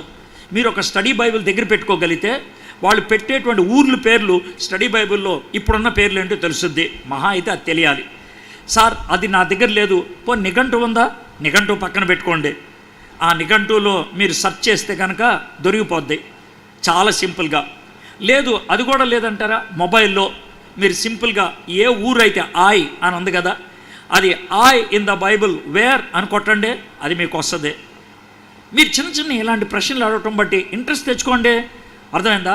దాన్ని ధ్యానం చేసుకుంటే వెళ్ళండి. You will enjoy the history, the 30 years history of the book of Joshua, and how Joshua was victorious and how he established the kingdom of God. Israel దేశాన్ని ఏ విధంగా ఆయన స్థిరపరిచాడో మనం చూడగలుగుతాం. మనం కూడా అదే పనిని మనం ఈ దేశంలో చేయబద్దులమే ఉన్నాం. దేవుడు ఆ విధంగా శక్తిని మనకి అనుగ్రహించును గాక. ప్రార్థన చేసుకుందాం. మా దేవా, యెహోషువ గ్రంథాన్ని సుదీర్ఘంగా ధ్యానం చేయడానికి, అంటే దాన్ని సర్వే చదువుకోవడానికి మీరు సహాయం చేశారు. ఓ పక్కన యెహోషువ గురించి, ఇంకో పక్కన యెహోషువ గ్రంథం గురించి మేము చాలా వివరంగా చూడటానికి మీరు సహాయం చేశారు. ప్రభా, ఇంట్రెస్ట్ ఇవ్వండి మాకు. ఇప్పుడు యెహోషువ చేసిన పనులు ఏంటో మాకు అర్థమైంది కదా, ఇంట్రెస్ట్ ఇవ్వండి. ఆ యెహోషువ గ్రంథం యొక్క ఇంట్రెస్ట్ని బట్టి మేము ఇంకా బాగా ధ్యానం చేసి పదే చదివి ఒక్కొక్క అధ్యాయంగా దాన్ని చదివి దాంట్లో ఉన్నటువంటి సారాంశం పాఠాలని నేర్చుకోగలట కృప చూపించి మా ఆత్మీయ పోరాటానికి ప్రభా ఇది ఒక నమూనాగా, దీని సూత్రాలు మా జీవితంలో ఒక నమూనాగా కలిగి ఉండగలటకు సహాయం చేయమని యేసు నామములో ప్రార్థన చేయుచున్నాం తండ్రి.